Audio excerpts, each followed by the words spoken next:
Welcome, dear traveler. Tonight, we are not rushing into the world of mighty pharaohs, towering pyramids, or glittering treasures hidden beneath the sands. Instead, we begin much earlier, long before the Great Pyramid reached toward the heavens, long before golden crowns rested upon the brows of kings, long before the name Egypt was spoken by distant civilizations.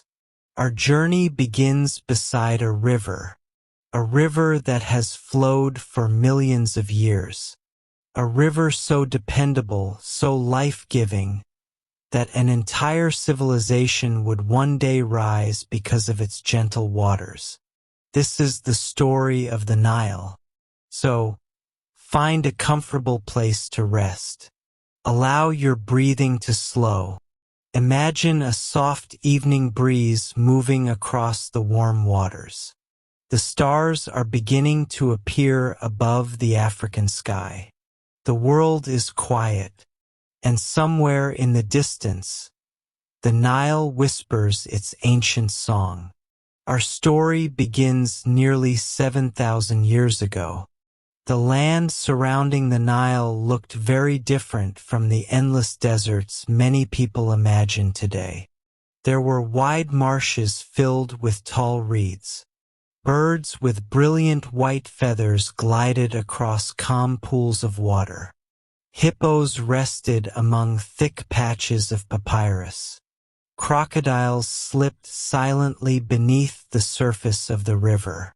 Fish shimmered beneath the clear water. Every sunrise painted the river in shades of gold. Every sunset covered it with gentle orange light. The Nile was more than a river. It was a living companion. Each year, something remarkable happened. Far to the south, seasonal rains fell across distant highlands. Those rains slowly made their way north through streams and rivers until they reached the Nile. The river overflowed its banks. Its waters spread across the surrounding land.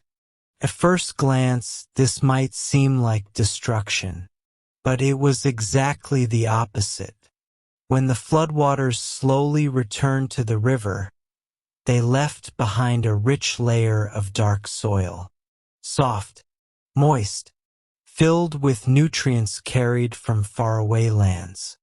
It was among the richest farmland in the ancient world. Generation after generation, people noticed the same miracle. The river always returned. The floods always came. The earth always became fertile once more. The Nile kept its promises.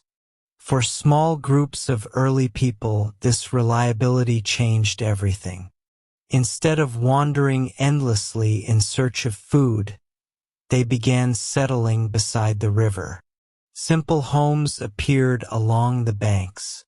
Walls were built from mud mixed with straw. Roofs were covered with reeds gathered from the marshes. The villages were quiet places. Children played beside shallow pools. Women ground grain using smooth stones. Men carved wooden tools and repaired fishing nets. The smell of baking bread drifted gently through the warm afternoon air. Life followed the rhythm of the river. When the floods arrived, families waited patiently.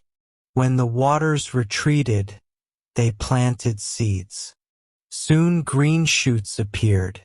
Barley, wheat, flax, vegetables, fruit trees. The river gave them everything they needed. As the harvests became larger each year, something extraordinary happened. People no longer spent every waking hour searching for food. Some became potters. Others became builders. Some learned to weave beautiful linen cloth from flax. Others crafted jewelry from shells and polished stones. Skills began to grow. Ideas began to spread. Communities became stronger. Boats drifted quietly along the Nile carrying baskets of grain, pottery, fresh fish, and woven cloth. Neighbors exchanged goods peacefully. The river became the first great highway of Egypt. There were no roads stretching across the deserts. There was only the Nile. Its calm current carried travelers from village to village, connected families, connected ideas, connected dreams. As evening arrived, elders gathered beneath the stars. Children listened quietly as stories passed from one generation to the next. Stories about the river, stories about the stars, stories about animals that lived among the reeds. No one knew that these simple villages would one day become one of history's greatest civilizations. No one imagined that enormous pyramids would someday rise above these peaceful riverbanks. For now, life remained beautifully simple. Morning, work, family, harvest, rest. The passing of seasons became the passing of years. The passing of years became the passing of generations. Slowly, almost unnoticed, the villages became larger. More boats arrived each season. More fields stretched across the fertile valley. New homes appeared.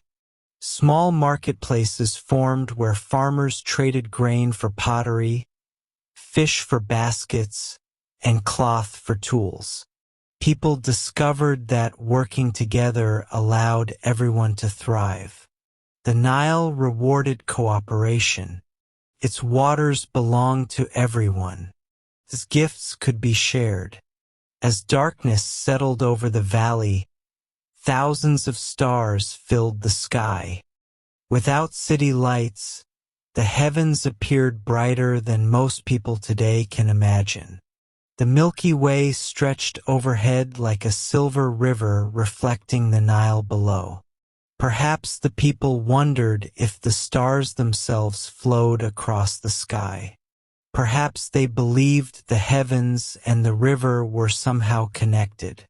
The gentle sound of frogs echoed from the marshes. A breeze moved softly through the papyrus reeds. The river continued its endless journey northward. It had flowed long before these villages existed. It would continue flowing long after they were gone. Yet for this brief moment in history, people and river had found one another. Together they were beginning something extraordinary. Not with war, not with conquest, but with water, with fertile earth, with patience, with hope. Every great civilization has a beginning.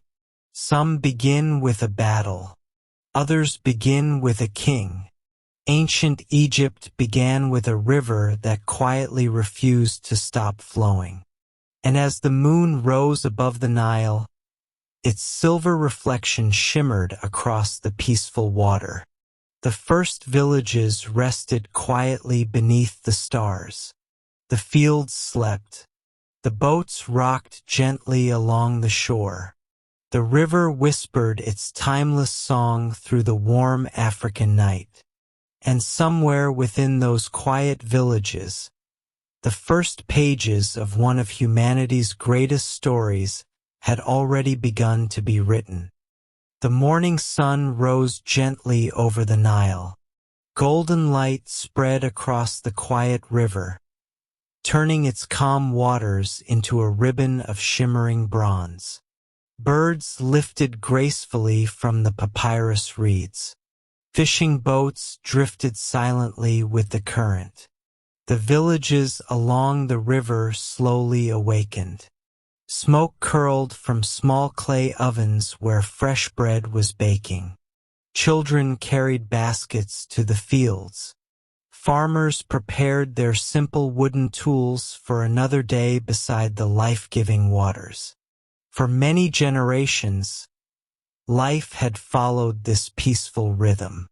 Each village cared for its own fields.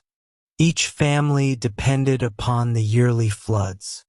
The Nile continued to unite them, yet the people themselves remained divided. Some lived in the southern valley where rocky cliffs guarded the river. Others lived far to the north, where the Nile spread into countless branches before meeting the Great Sea. Though they shared the same river, they belonged to different lands. The southern kingdom became known as Upper Egypt.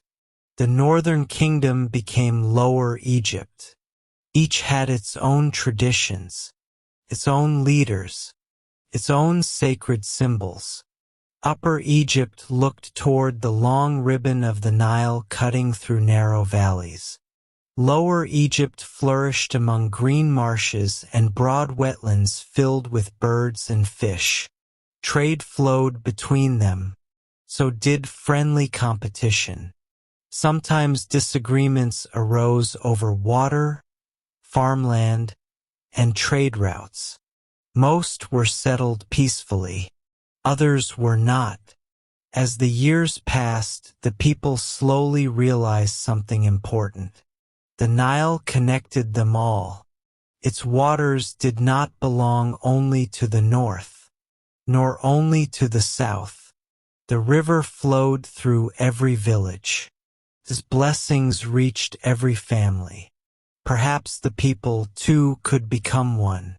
Among the rulers of Upper Egypt lived a wise and determined king.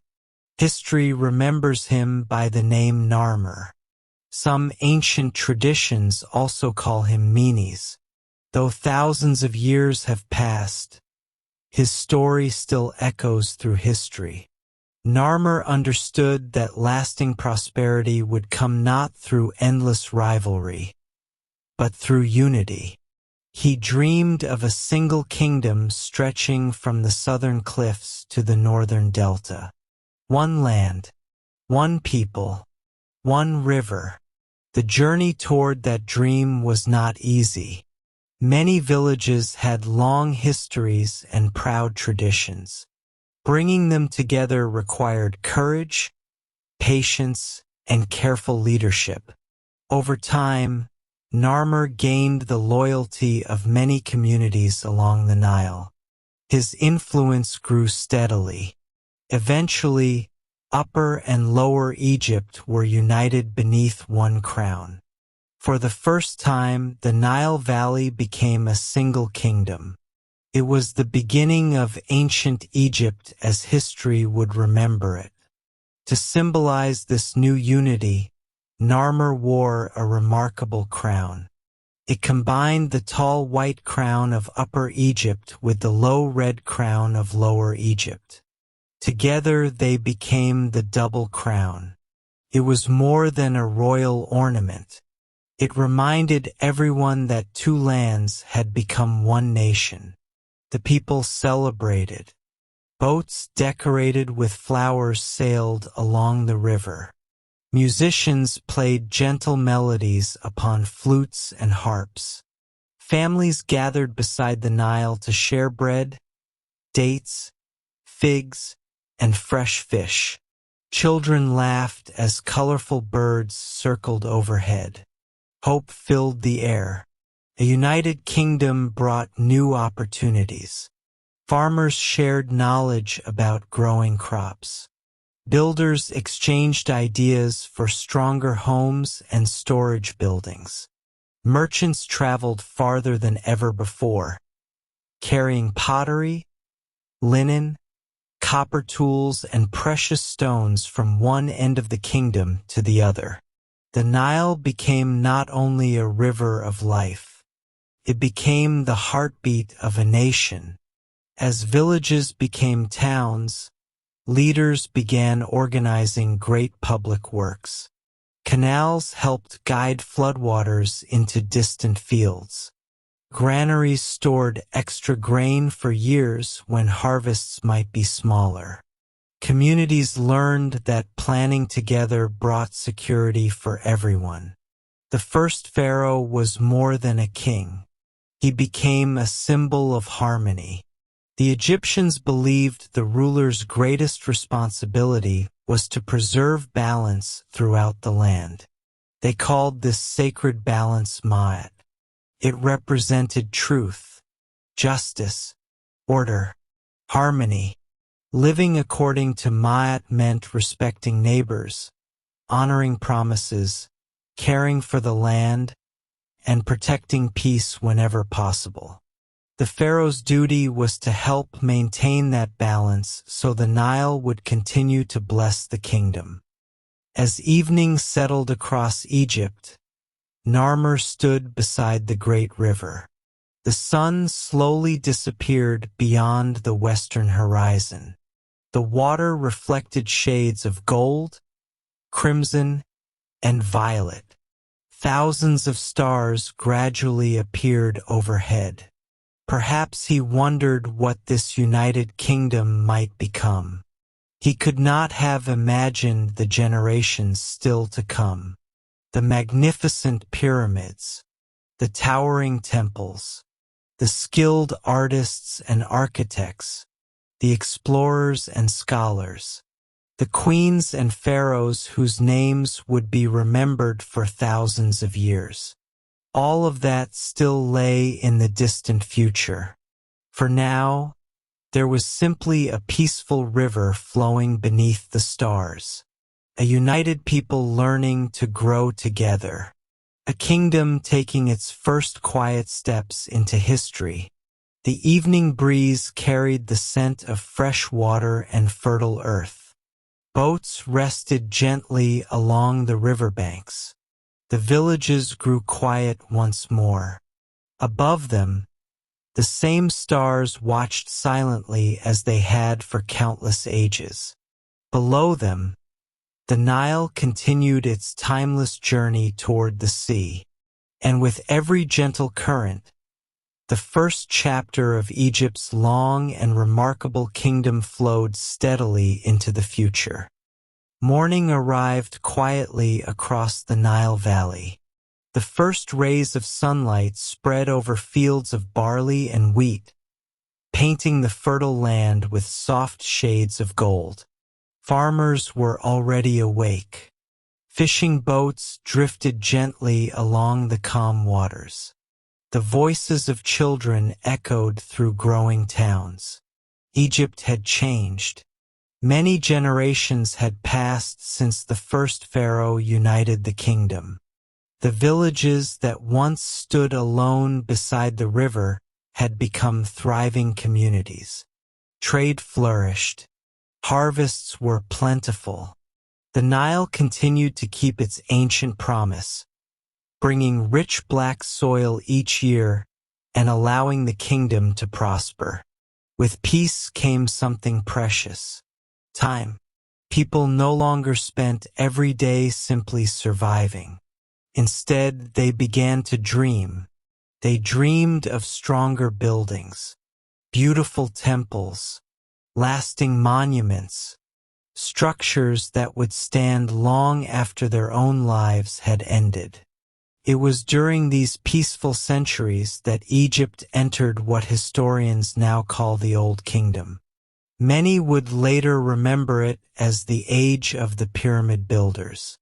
But before the Great Pyramids touched the sky, another remarkable transformation was already taking place. The Egyptians had discovered the quiet strength of stone. For countless generations, homes had been built from mud bricks. They were comfortable. They kept families cool during the hot summer months. Yet everyone understood one simple truth. Mud eventually returned to the earth. Stone endured.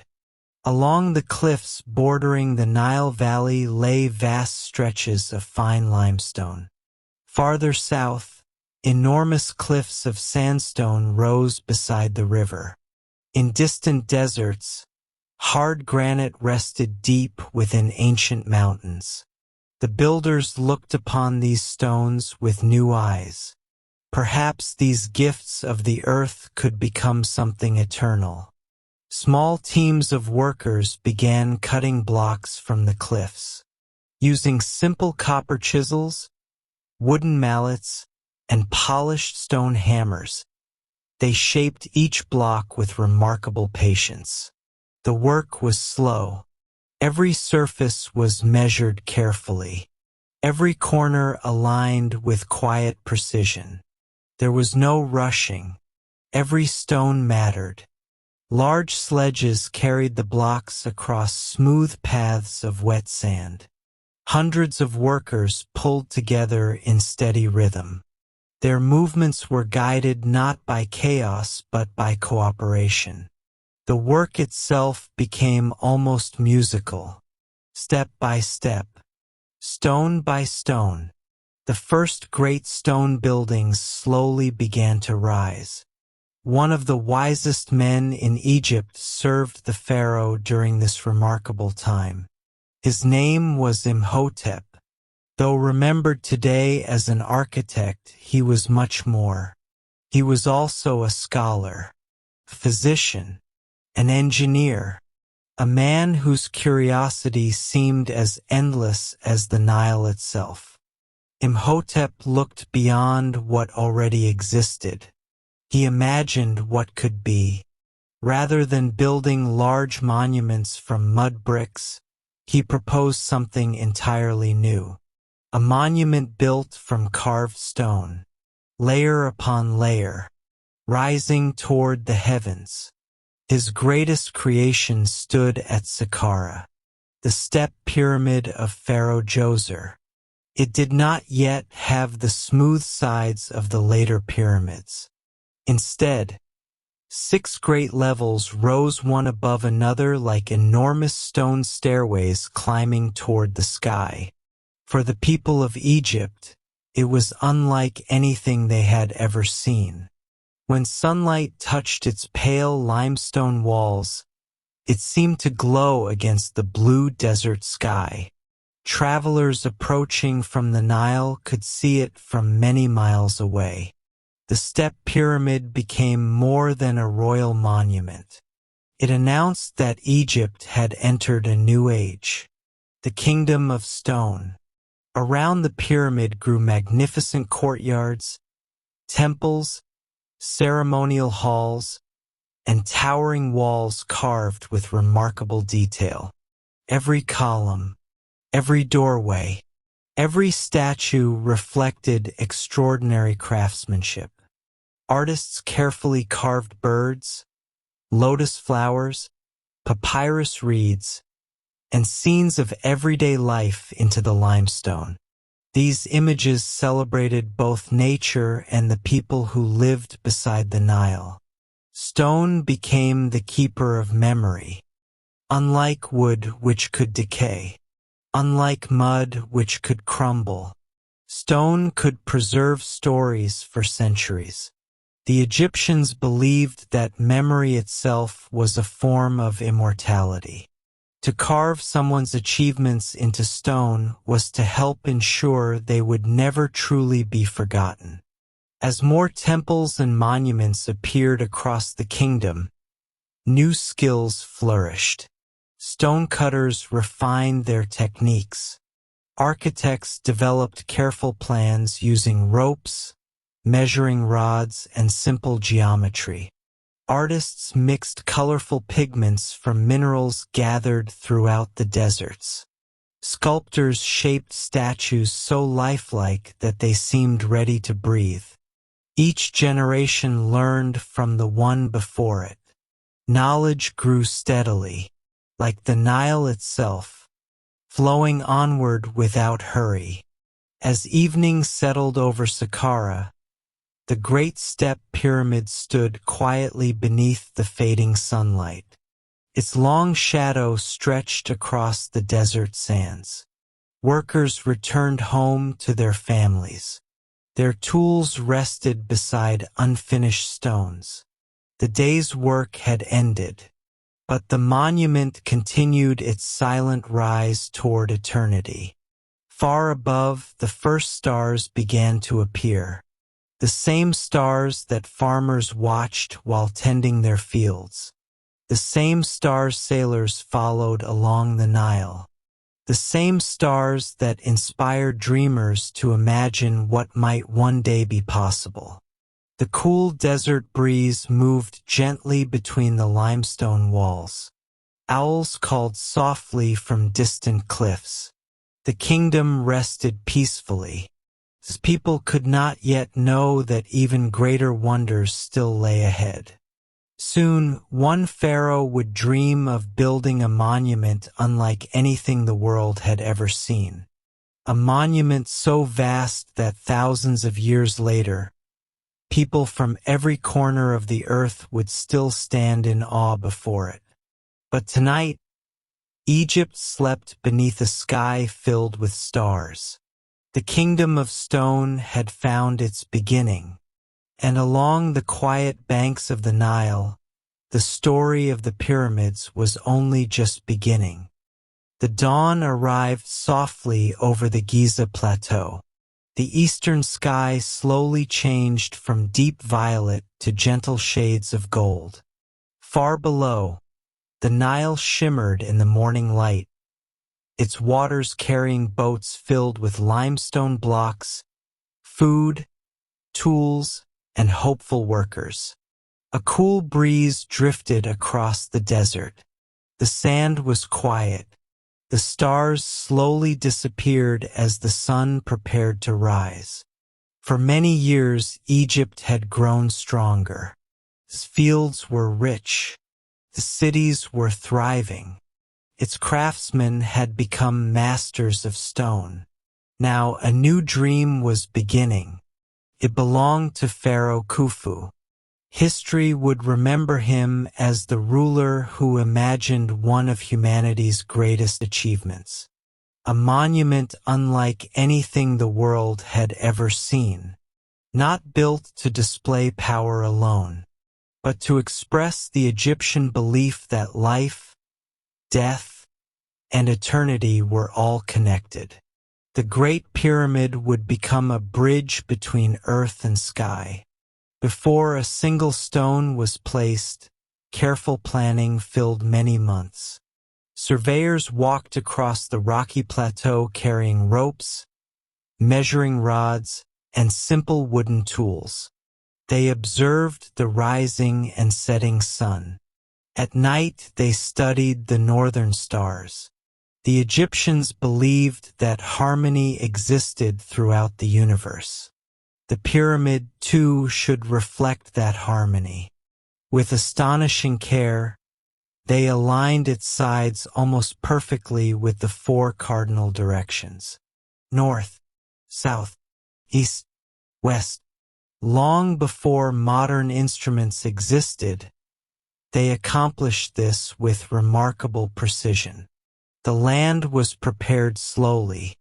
Workers leveled the rocky ground until it became almost perfectly flat. Every measurement was checked, every angle carefully considered. Patience guided every decision. Soon the first limestone blocks began arriving. Some came from nearby quarries at Giza. Others traveled from distant places along the Nile. The finest white limestone crossed the river from Tura. Massive granite blocks journeyed hundreds of miles from Aswan in southern Egypt. Large wooden boats floated quietly with the current, carrying stones that weighed many tons. When the annual flood covered the floodplains, transporting these enormous blocks became easier. The Nile once again became Egypt's greatest helper. As the boats reached the shore, teams of workers carefully unloaded each stone. Wooden sledges carried the blocks across wet sand. Many hands worked together. No single person could build such a monument alone. It was the effort of thousands: stonecutters, carpenters, boat builders, engineers, surveyors, potters, bakers, farmers, water carriers, doctors, cooks. Every skill had its place. Many people today imagine that the pyramid was built by slaves. Yet, archaeological discoveries tell a different story.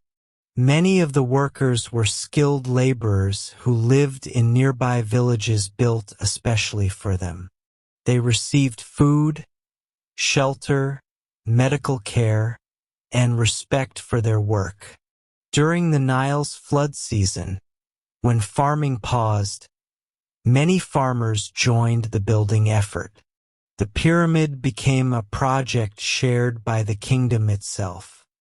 As the months turned into years, the monument slowly rose. One layer, then another, then another.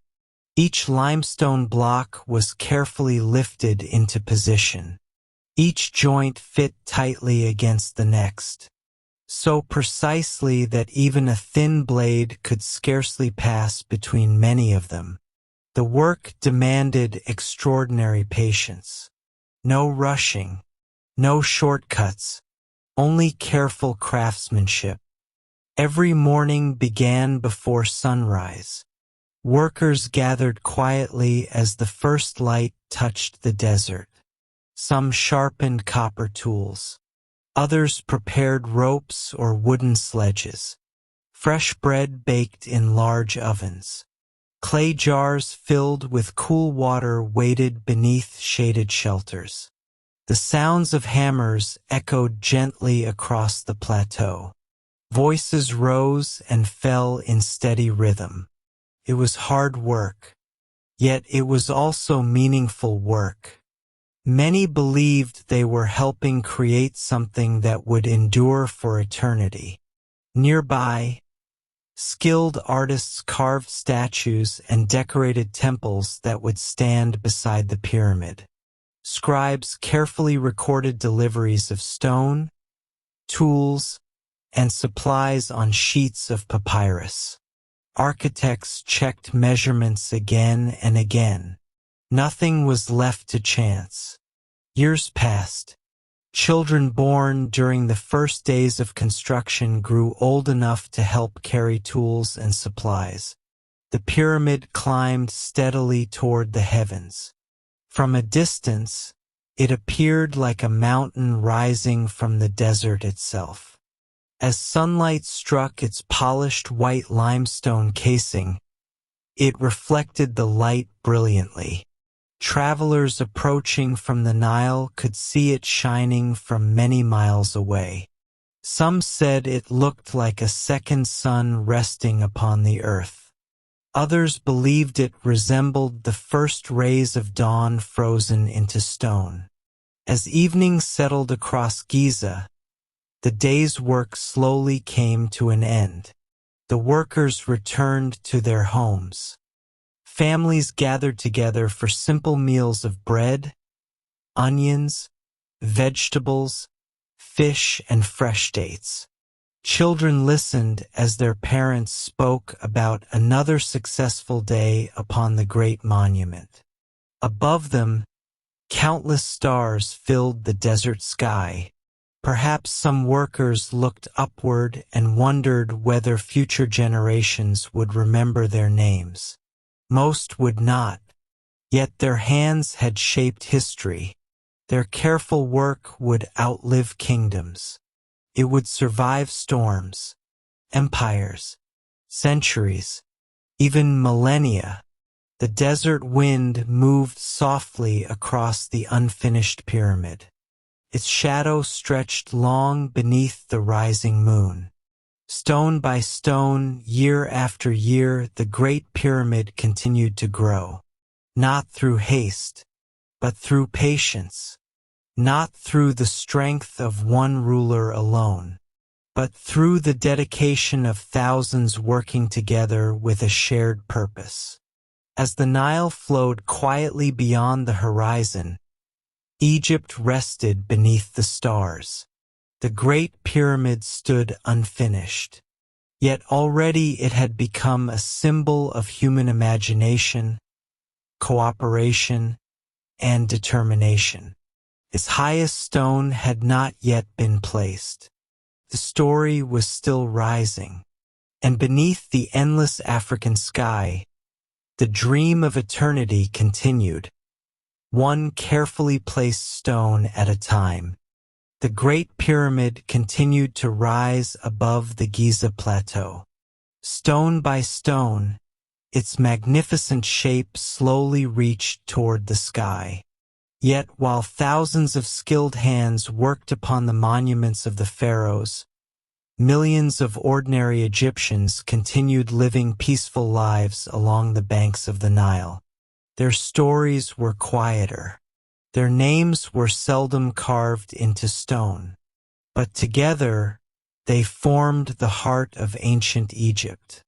Tonight, let us leave the royal palaces behind. Let us step away from the towering pyramids. Instead, we will wander through the villages, farms, markets, and riverbanks where everyday life unfolded beneath the warm Egyptian sun. The morning begins before sunrise. The eastern horizon glows softly above the Nile. A cool breeze drifts across the water. Palm trees sway gently. The calls of ibis birds echo through the reeds while ducks glide peacefully across quiet pools. One by one, the villages awaken. Clay ovens begin to glow with warm fire. The comforting aroma of fresh bread fills the air. Families gather for a simple breakfast. Warm bread, fresh figs, sweet dates, goat cheese, sometimes honey collected from nearby hives. The day begins slowly. There is no rush, only the familiar rhythm of another sunrise beside the river. As the first golden light spreads across the fields, farmers walk toward their crops. The fertile black soil left behind by the Nile's yearly flood is soft beneath their feet. Barley waves gently in the morning breeze. Fields of wheat stretch toward the horizon. Rows of onions, lettuce, beans, cucumbers, and lentils grow beside carefully dug irrigation canals. Children help carry baskets of seed. Older family members tend fruit trees heavy with ripe figs and pomegranates. Work is shared by everyone. Each season brings different tasks: planting, watering, harvesting, preparing for the next flood. The Nile quietly guides the calendar of life. Without its yearly flood, none of this would be possible. Along the riverbanks, fishermen prepare their wooden boats. They untangle woven nets with practiced hands. Some use long reeds to push their boats through the shallow marshes. Others cast circular nets into the sparkling water. Soon they catch tilapia, catfish, perch, and mullet. The river provides generously. Nearby, graceful papyrus plants rise high above the water. Workers carefully harvest their tall green stems. Some will become boats. Others will become baskets, ropes, sandals, sleeping mats, or the famous papyrus sheets used by scribes to write history itself. Nothing is wasted. Everything has a purpose. By mid-morning, the village marketplace begins to fill with life.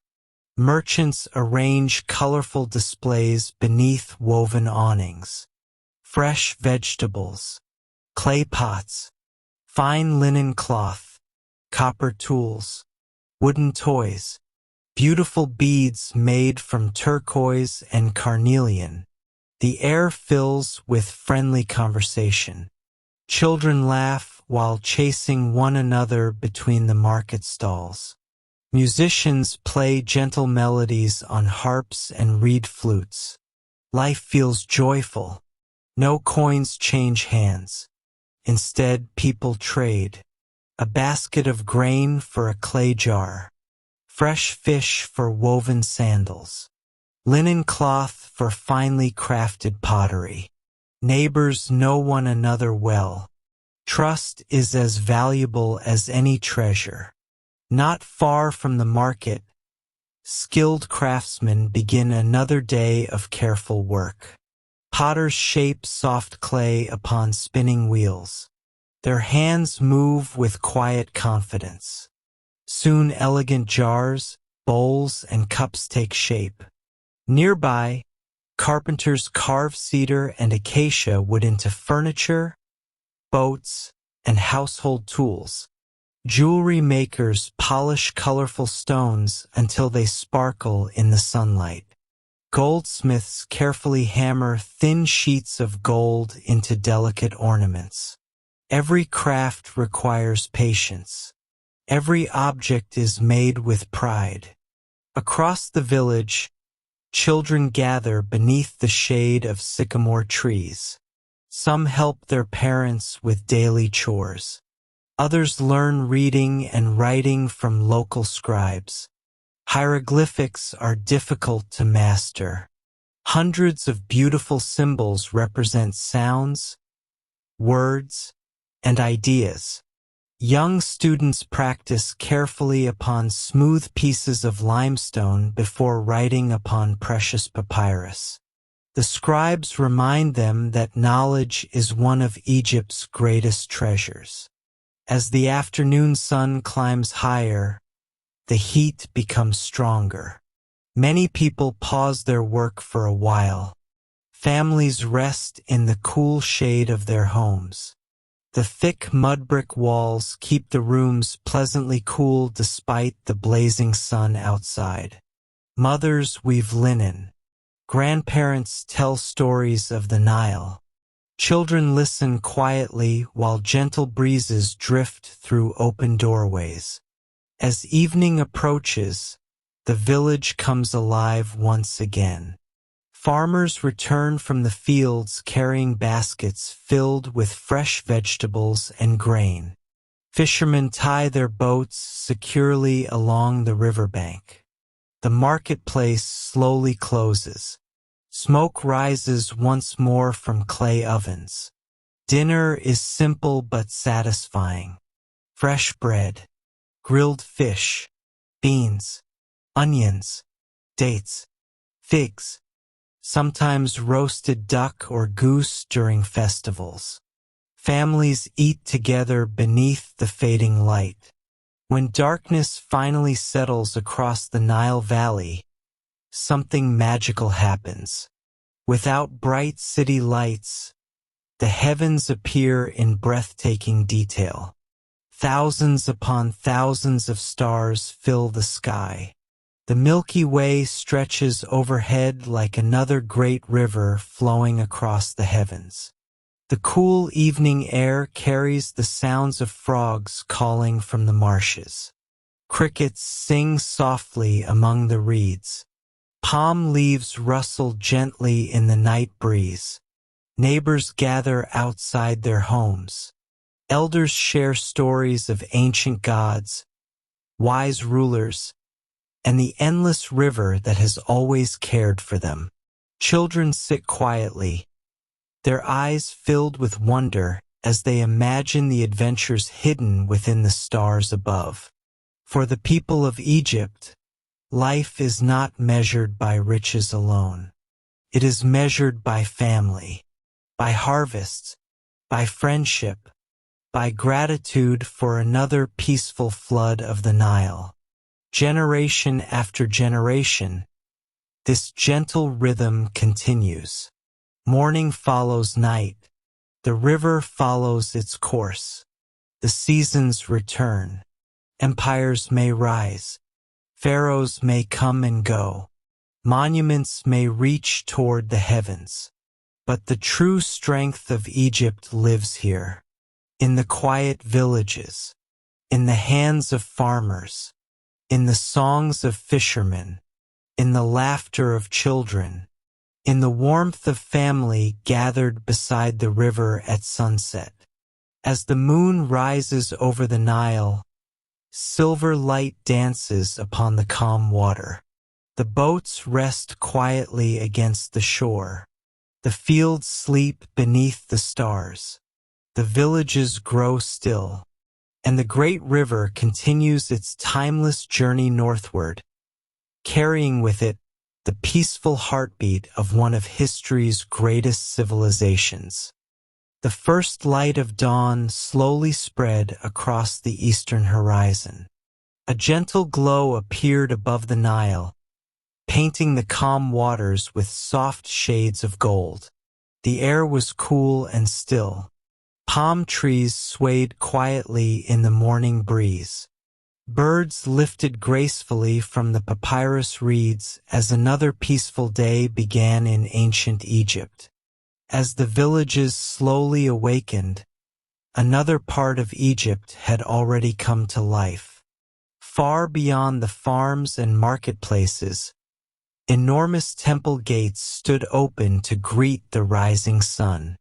For the ancient Egyptians, each sunrise was far more than the beginning of another day. It was a sacred promise, a reminder that light always returns after darkness. Life always follows rest. Hope always follows night. At the heart of that belief stood one of Egypt's most important deities. The sun god. Every morning, the Egyptians believed Ra sailed across the heavens in his magnificent solar boat. His journey began in the east as the first rays of sunlight touched the earth. Throughout the day, he crossed the great sky, bringing warmth, light, and life to every village beside the Nile. When evening arrived, Ra disappeared beyond the western horizon. Yet his journey did not end there. According to ancient tradition, he traveled through the mysterious underworld during the night. There he overcame darkness and chaos before rising once more with the dawn. Each sunrise became a symbol of renewal, a quiet victory of light over darkness. It was a comforting belief, one that gave people hope with every new morning. To honor Ra and many other deities, magnificent temples were built throughout Egypt. Unlike the pyramids, which served primarily as royal tombs, temples were living places. They were centers of worship, learning, music, art, healing, and community. As the sun climbed higher into the sky, worshippers slowly gathered outside the great temple gates. The enormous stone entrance, known today as a pylon, rose like two mountains on either side of the doorway. Its walls were covered with beautifully carved scenes showing the pharaoh presenting offerings to the gods. Colorful paintings once filled every carving. Deep blues, rich reds, golden yellows, bright greens. Though many colors have faded with time, the beauty of the artwork still remains. Passing through the gateway, visitors entered a spacious courtyard filled with warm sunlight. Tall palm trees offered gentle shade. Stone pathways led toward the inner sanctuary. The scent of fresh flowers drifted through the air. Nearby, sacred pools reflected the clear blue sky. Priests washed their hands before entering the holiest parts of the temple. Cleanliness was considered both practical and spiritual. Inside the temple, the atmosphere became wonderfully peaceful. Massive stone columns stretched high above like a forest of carved papyrus plants. Some columns were shaped like blooming lotus flowers. Others resembled bundles of reeds growing beside the Nile. Sunlight streamed through small openings near the ceiling, filling the halls with soft golden beams. Dust floated gently through the light. Everything seemed calm. Everything invited quiet reflection. At the heart of the temple stood the sanctuary. It was a small, dimly lit chamber where a sacred statue of the deity was carefully protected. Only selected priests entered this room each day. At sunrise, they gently opened the doors of the shrine. Fresh linen garments were placed upon the statue. Fragrant oils and perfumes filled the air. Offerings of bread, fruit, flowers, milk, honey, and cool water were presented with gratitude. These rituals were not performed out of fear. They were expressions of respect. The Egyptians believed that maintaining harmony between humanity, nature, and the divine helped preserve the balance of the world. This sacred balance was known as Ma'at, truth, justice, order, harmony. The temples reminded everyone of these timeless values.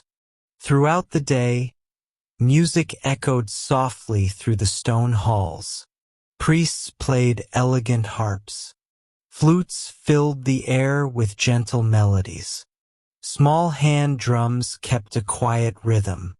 Voices joined together in peaceful hymns that praised the rising sun and gave thanks for another day of life beside the Nile. The music was slow, gentle, almost like a lullaby carried upon the warm desert breeze. Many temples also served as places of learning. Young scribes carefully copied sacred texts onto smooth sheets of papyrus. Astronomers observed the movement of stars and planets from temple rooftops. They watched the heavens with remarkable patience, learning to predict the seasons and the annual flooding of the Nile. Doctors studied herbs and healing techniques passed down through generations.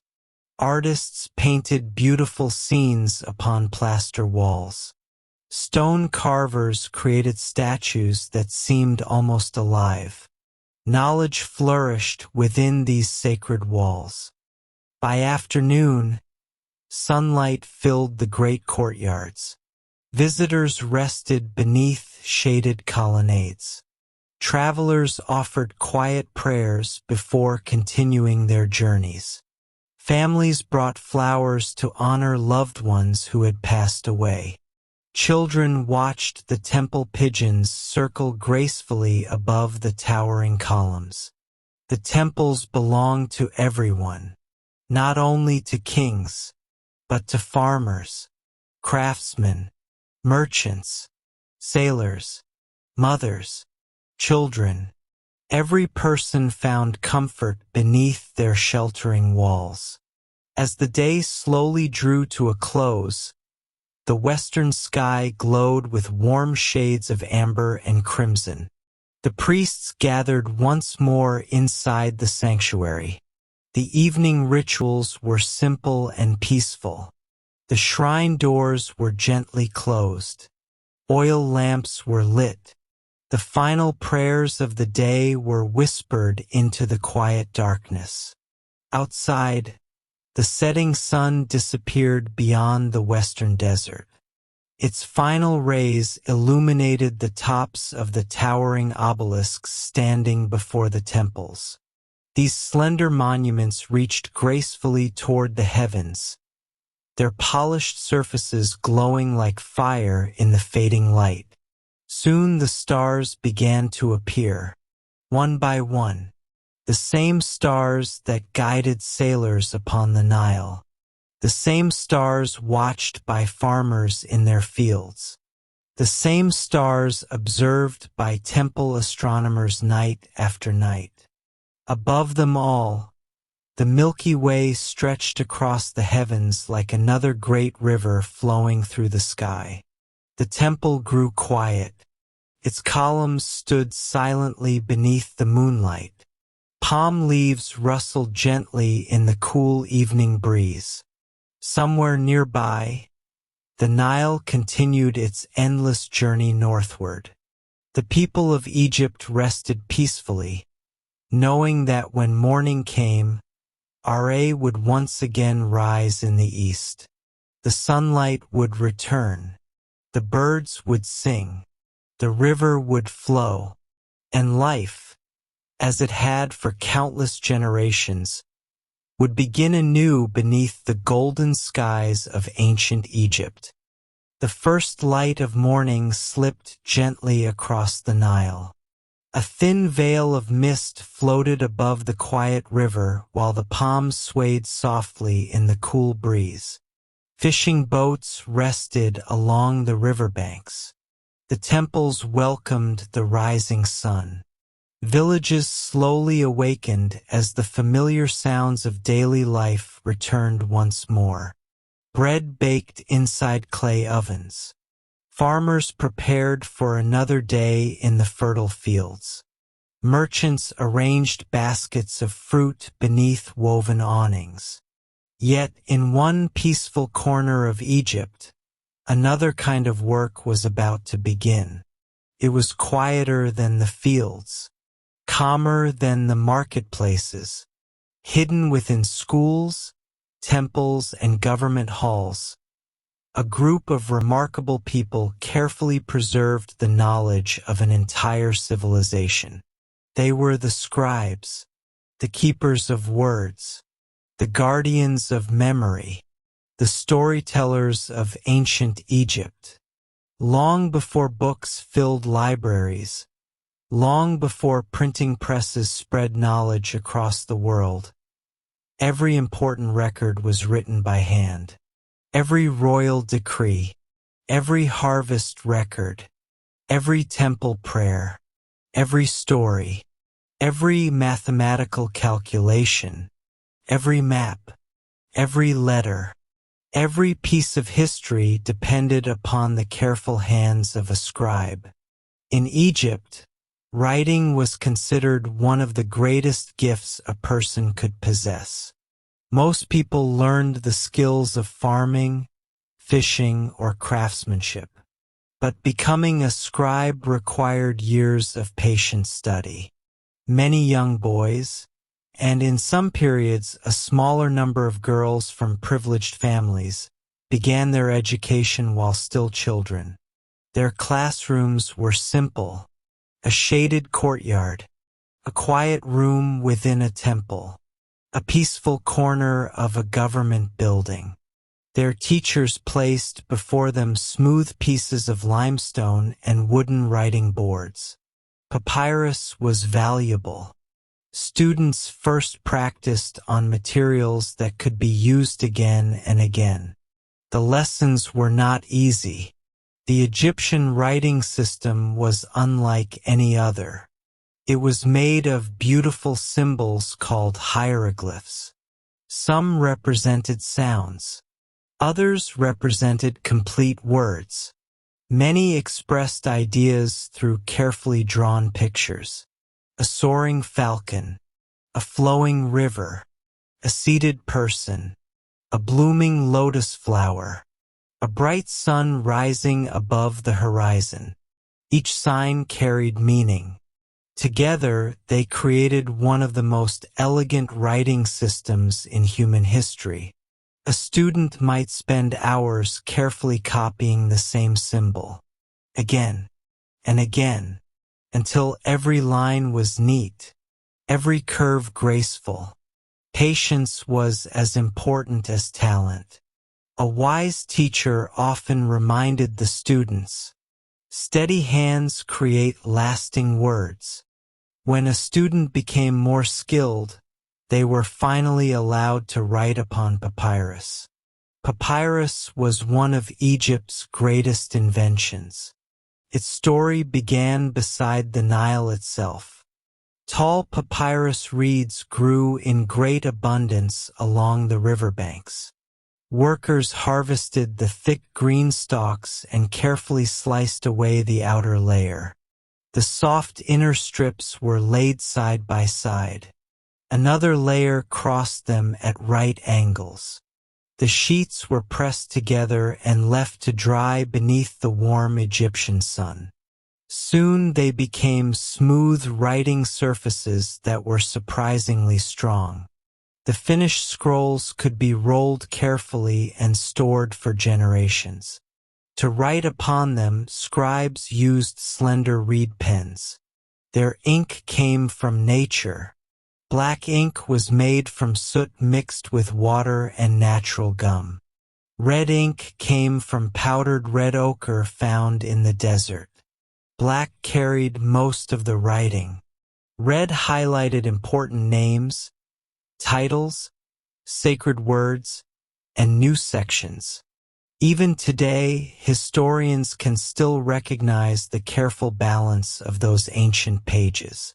As the morning continued, the scribes quietly went about their work. Some copied religious hymns inside temple libraries. Others recorded the amount of grain collected after the annual harvest. Government officials depended upon accurate records to ensure that food could be stored for difficult years. Builders relied upon measurements written by scribes before beginning temples and monuments. Doctors carefully copied medical treatments using knowledge gathered over centuries. Astronomers recorded the movements of stars above the Nile. Nothing important escaped the attention of the scribes. Their words became the memory of Egypt. Many temples contained rooms filled with neatly rolled papyrus scrolls. These collections were among the earliest libraries in history. Inside them rested stories of great kings, poems, mathematics, medicine, astronomy, architecture, songs, prayers, and instructions passed from one generation to the next. Whenever a scroll grew old or damaged, another scribe patiently copied every word by hand. Knowledge was never allowed to disappear. During the warm afternoon, young students gathered beneath shaded colonnades. Their teachers spoke not only about writing but also about honesty, kindness, and wisdom. A skilled scribe was expected to possess a strong character as well as a sharp mind. Beautiful handwriting meant little if one's heart lacked integrity. One ancient Egyptian teaching gently advised, "Speak truth with the same care that you write it." These quiet lessons shaped generations of scholars. As evening approached, the temples and government halls slowly became peaceful once again. The reed pens were carefully cleaned. Ink jars were sealed. Freshly written scrolls were placed inside wooden chests for safekeeping. Outside, the golden light of sunset spread across the Nile. Boats drifted quietly toward their villages. Palm trees cast long shadows upon the riverbank. Children laughed as they chased one another through the cooling evening air. The scribes stepped outside and looked toward the western sky. Their work rarely brought fame. Their names were seldom carved upon towering monuments. Yet without them, Egypt's greatest achievements would have faded into silence. The pyramids might still stand. The temples might still rise above the desert. But their stories would have been lost. Because of the scribes, voices from thousands of years ago still speak to us today. They remind us that civilizations are not built only by kings or warriors. They are also built by teachers, students, writers, thinkers, and those who quietly preserve knowledge for generations yet to come. Night slowly settled across the Nile Valley. The stars appeared one by one above the peaceful river. Inside the libraries, thousands of carefully written scrolls rested silently upon their shelves. Outside, the Nile continued its timeless journey toward the sea, and beneath the endless African sky, the secrets of the scribes waited patiently, ready to tell their stories to anyone willing to listen. The first light of dawn spread gently across the western hills of the Nile. The river shimmered peacefully beneath the rising sun. Palm trees swayed softly in the cool morning breeze. Fishing boats began another quiet journey along the water, while farmers walked toward their fertile fields with baskets of seed resting upon their shoulders. Life along the Nile continued just as it had for countless generations. Yet beyond the green fields, across the river from the great city of Thebes, another landscape waited in complete silence. There were no villages, no marketplaces, no busy harbors, only golden cliffs, narrow valleys, an endless desert stretching beneath the brilliant Egyptian sky. Hidden among these ancient mountains lay one of Egypt's greatest mysteries, the Valley of the Kings. Today it appears peaceful and still, but more than 3,000 years ago, this quiet valley became the final resting place of Egypt's greatest rulers. Long after the age of the giant pyramids had passed, the pharaohs chose a different path. The enormous pyramids had become famous across the ancient world. Everyone knew where they stood. Everyone admired them. Unfortunately, they also attracted thieves who searched for royal treasures. The pharaohs wished to protect their tombs more carefully, so they chose a hidden place deep within the desert hills. A valley surrounded by towering limestone cliffs, difficult to find, easy to guard. A place where silence itself seemed to watch over the sleeping kings. Each new pharaoh began preparing for eternity many years before the end of his life. Teams of skilled craftsmen entered the cliffs carrying copper chisels, wooden mallets, lamps filled with oil, and baskets for removing stone. Slowly, they carved long passageways into the mountains.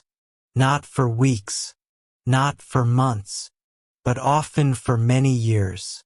Every chamber was planned with extraordinary care. Long corridors led deeper into the earth.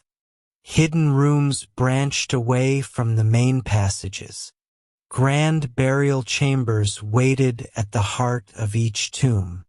The deeper the workers carved, the cooler and quieter the air became. Only the gentle sound of chisels echoed through the stone. When the carving was complete, another group of artists began their remarkable work. The walls became enormous storybooks. Painters covered the smooth limestone with bright colors made from natural minerals. Deep blue from copper ores, rich red from desert ochre, golden yellow from earth and stone, soft green from crushed minerals. The colors were vivid, brilliant. Even after thousands of years, many still remain. The paintings showed the pharaoh sailing beside the gods, crossing the night sky, traveling through the mysterious underworld, meeting Osiris, the god associated with the afterlife, receiving blessings from Isis, Hathor, Anubis, and many other deities honored by the ancient Egyptians. To them, these were not simply decorations. They were guides, maps for the eternal journey beyond this life. The Egyptians believed that death was not the end. It was another beginning. Just as the sun disappeared each evening only to rise again at dawn, they believed the soul continued its own journey after death. This belief shaped every part of the royal burial. Inside the tomb, workers carefully arranged beautiful objects that might be needed in the next world. Elegant furniture, comfortable beds, fine linen clothing, jewelry crafted from gold and precious stones, beautiful pottery, food stored in sealed jars, musical instruments, walking sticks, even small carved figures known today as ushabti were placed inside the tomb. The Egyptians believed these tiny servants would help the pharaoh with work in the afterlife, allowing the ruler to rest peacefully. One of the most important parts of the burial was the beautifully decorated sarcophagus. This great stone coffin rested inside the deepest chamber, protected the pharaoh's mummy. The process of mummification itself required remarkable skill. Specialists carefully preserved the body so that it would remain intact for generations. They believed the soul would recognize its earthly home during its eternal journey. Everything was done with patience, with respect, with extraordinary care. Outside the valley, life along the Nile continued peacefully. Children played beside the river. Markets filled with friendly conversation. Farmers harvested grain beneath the warm Egyptian sun. Yet inside the hidden valley, silence ruled. Only the flickering light of oil lamps danced across painted walls. Only the whispers of careful craftsmen echoed through the stone corridors. Years passed, then generations. One pharaoh after another found a resting place within the valley. Some tombs were simple. Others stretched deep beneath the mountains with magnificent halls and beautifully painted ceilings covered in stars. Each reflected the hopes and beliefs of the ruler who rested within. As evening settled over the western desert, the towering cliffs glowed with warm shades of gold and amber. The shadows slowly lengthened across the valley floor. The workers climbed quietly back toward the surface. Their lamps flickered gently in the cooling air. Above them, the first stars appeared over the desert. The same stars the ancient Egyptians had watched for thousands of years. The same stars that decorated the ceilings inside the royal tombs. The valley became completely still. The silence was not empty. It was peaceful. A silence filled with memory. A silence that protected the dreams of kings. Centuries would pass. Empires would rise and fall. Sandstorms would sweep across the cliffs. Many tombs would remain hidden from the world for thousands of years. Then, one day, explorers and archaeologists would rediscover these forgotten chambers, opening windows into a civilization that had once believed eternity could be carefully prepared. One painted wall and one carved stone at a time. The moon slowly rose above the Valley of the Kings. Silver light touched the limestone cliffs. The hidden tombs rested quietly beneath the mountain. The Nile continued its endless journey through the darkness. And beneath the calm Egyptian sky, the sleeping pharaohs remained surrounded by silence, waiting patiently as the stars crossed the heavens above.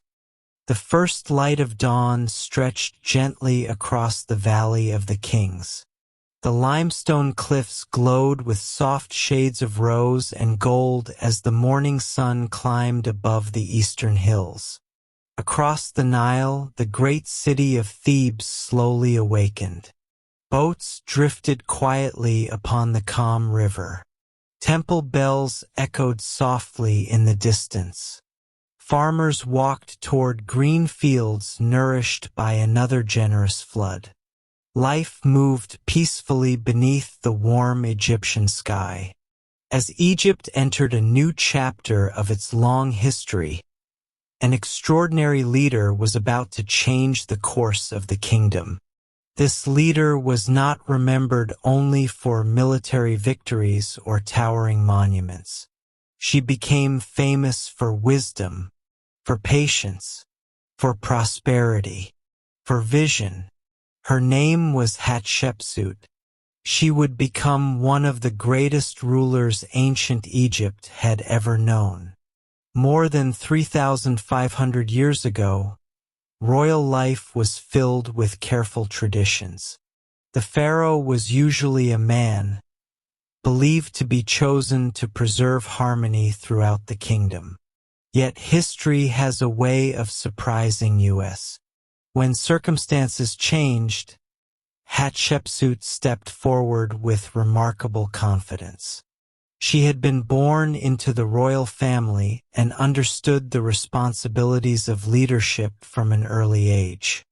She studied the customs of the temples. She learned how the kingdom was governed. She observed the careful balance between the Nile, the people, and the gods.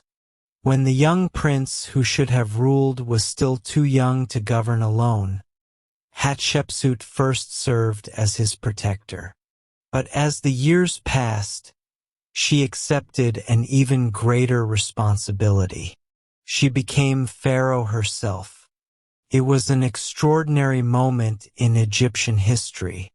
Rather than calling herself simply a queen, Hatshepsut adopted the full title of pharaoh. She wore the royal crown. She appeared in official artwork wearing the traditional ceremonial beard that symbolized the office of the king. This was not an attempt to change who she was. It reflected the ancient symbols associated with Egypt's highest leadership. Her goal was simple: to unite the kingdom, to preserve stability, to continue the sacred balance the Egyptians called ma'at: truth, order, justice, harmony. Under Hatshepsut's leadership, Egypt entered one of its most peaceful and prosperous eras. Instead of seeking constant warfare, she devoted much of her energy to trade, construction, and the well-being of her people. The Nile remained busy with boats carrying goods from distant lands. Merchants arrived with ebony wood from Africa, ivory carved into beautiful works of art, fragrant incense, exotic spices, rare animals, gold, fine timber, colorful gemstones. One of her most celebrated achievements was a remarkable trading expedition to the mysterious land of Punt. The exact location of Punt is still debated by historians today, though many believe it lay somewhere along the Horn of Africa. The journey required careful planning. Large wooden ships sailed south along the Red Sea. When they returned, they carried treasures unlike anything seen before. Bundles of fragrant myrrh, living incense trees with their roots carefully protected, rare plants, beautiful animals, fine woods, precious metals. Rather than celebrating conquest, the artists carved scenes of peaceful exchange upon the walls of Hatshepsut's temple.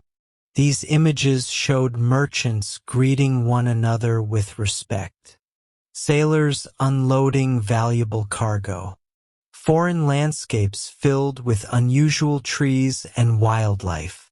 They remind us that civilizations often become stronger through cooperation rather than conflict.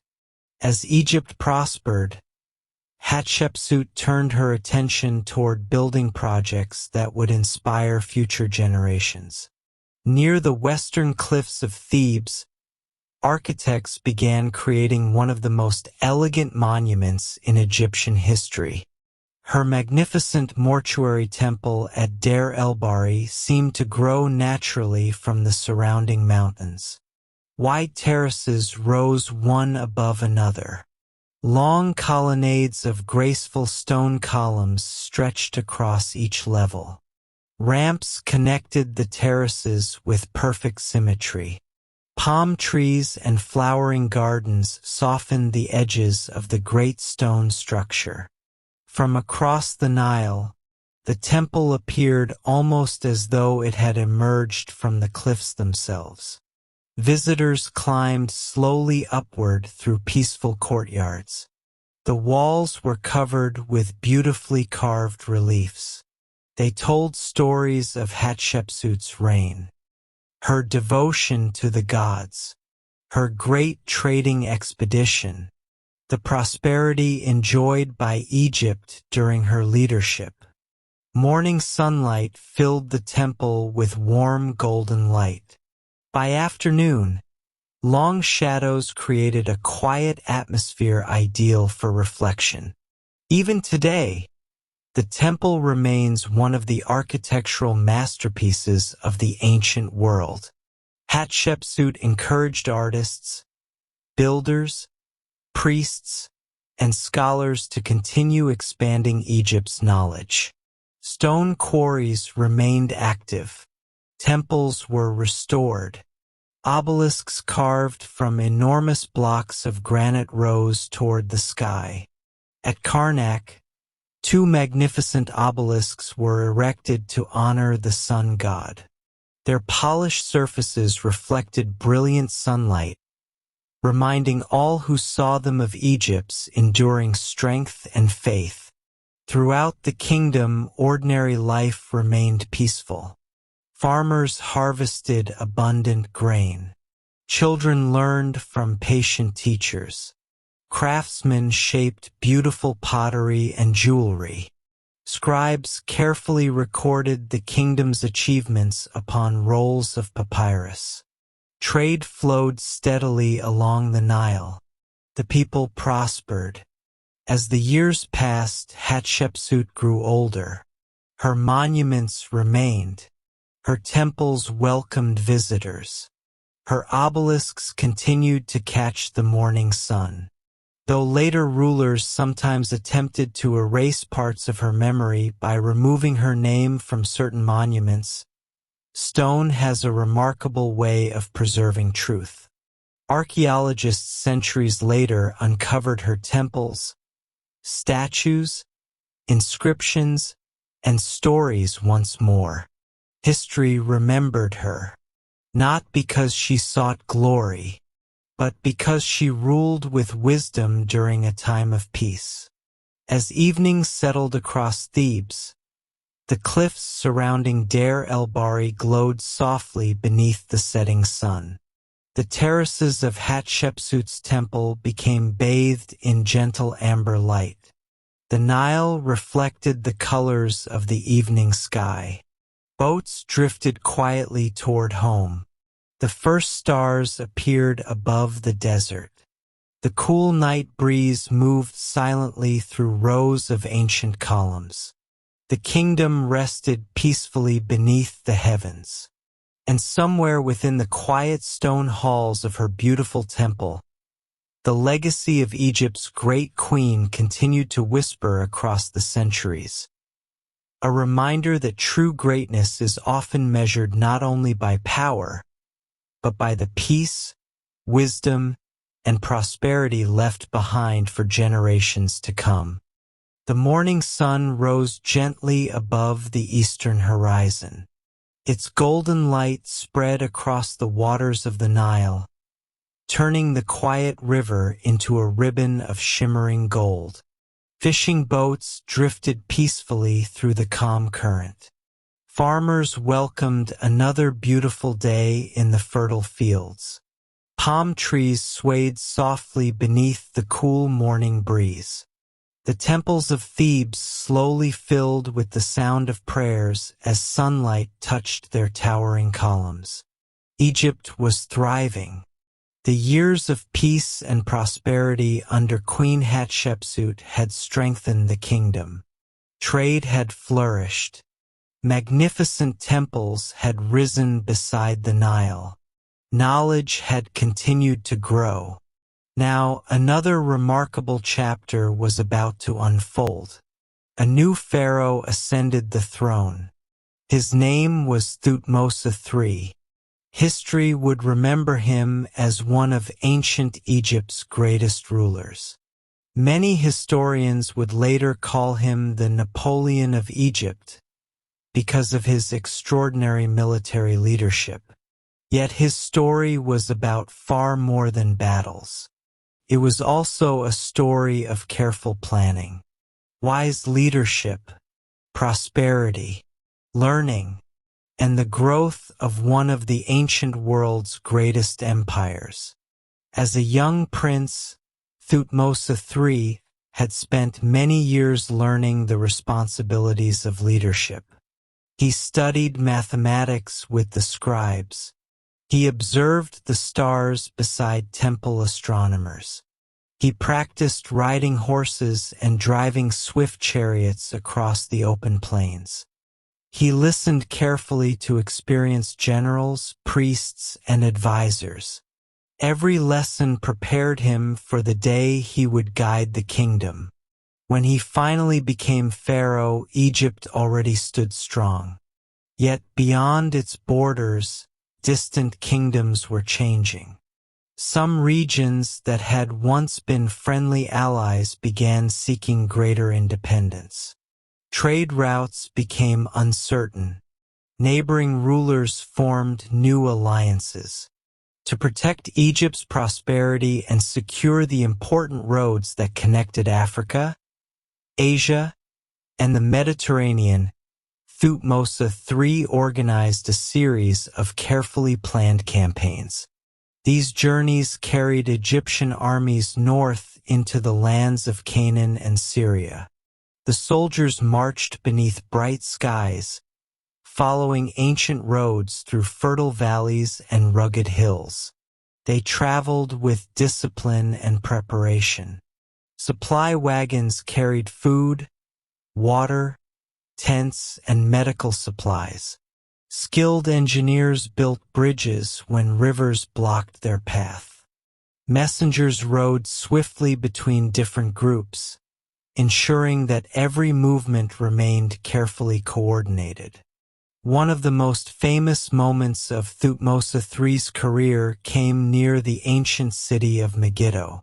Several neighboring rulers had gathered there in opposition to Egypt. The roads leading toward the city offered different choices. Some were wide and safe. One was narrow, winding through a mountain pass that many considered too dangerous. After listening to the advice of his commanders, Thutmose made a bold decision. He chose the narrow path. The route required courage and careful organization, but it allowed his forces to reach the plain unexpectedly. The campaign ultimately strengthened Egypt's influence across the region. Rather than describing the conflict itself, Egyptian records celebrated the careful planning, determination, and leadership that guided the journey. As Egypt's influence expanded, merchants found new opportunities. Caravans traveled safely across long-distance trade routes. Ships crossed the eastern Mediterranean carrying cedar wood from Lebanon, fine oils, silver, copper, glass, horses, colorful textiles, and precious stones. In return, Egyptian grain, linen, gold, papyrus, and beautifully crafted goods reached distant kingdoms. Markets along the Nile became richer than ever before. New ideas also traveled with the merchants. Languages, art, architecture, music, plants, animals. Knowledge flowed from one civilization to another. Egypt grew not only through strength but also through learning. Back in Thebes, Thutmose III devoted great attention to building projects. The magnificent temple of Karnak continued to expand under his direction. New halls were added. Beautiful columns reached toward the sky. Elegant obelisks reflected the brilliant sunlight. Artists carved detailed scenes into the stone walls, recording important moments of the kingdom's history. Every carving was completed with extraordinary patience. The temple became both a place of worship and a lasting record of Egypt's achievements. The pharaoh also encouraged the study of nature. During his travels, artists carefully sketched unfamiliar plants, flowers, and animals discovered in distant lands. These detailed illustrations decorated temple walls, creating one of history's earliest collections of natural observation. Curiosity became another treasure of the empire. Knowledge was gathered with the same care as gold. Meanwhile, life along the Nile remained peaceful. The yearly floods continued to nourish the fertile fields. Children laughed beside the riverbanks. Craftsmen shaped elegant pottery. Scribes copied books of wisdom onto fresh papyrus. Temple musicians filled the air with gentle melodies played upon harps and flutes. Though the kingdom's influence reached far beyond Egypt's borders, its heart still beat beside the quiet waters of the Nile. As the years passed, Thutmose III became respected throughout the ancient world. His leadership helped secure trade, protect important routes, and strengthen Egypt's prosperity. His monuments stood proudly beneath the Egyptian sun. His gardens filled with rare plants brought from distant lands. His temples welcomed generations of worshippers. His records preserved knowledge for the future. When evening arrived, the great city of Thebes settled into peaceful silence. The setting sun painted the columns of Karnak with warm shades of amber and crimson. The Nile reflected the fading light like polished bronze. Boats returned quietly to their harbors. The cool breeze carried the scent of lotus flowers across the river.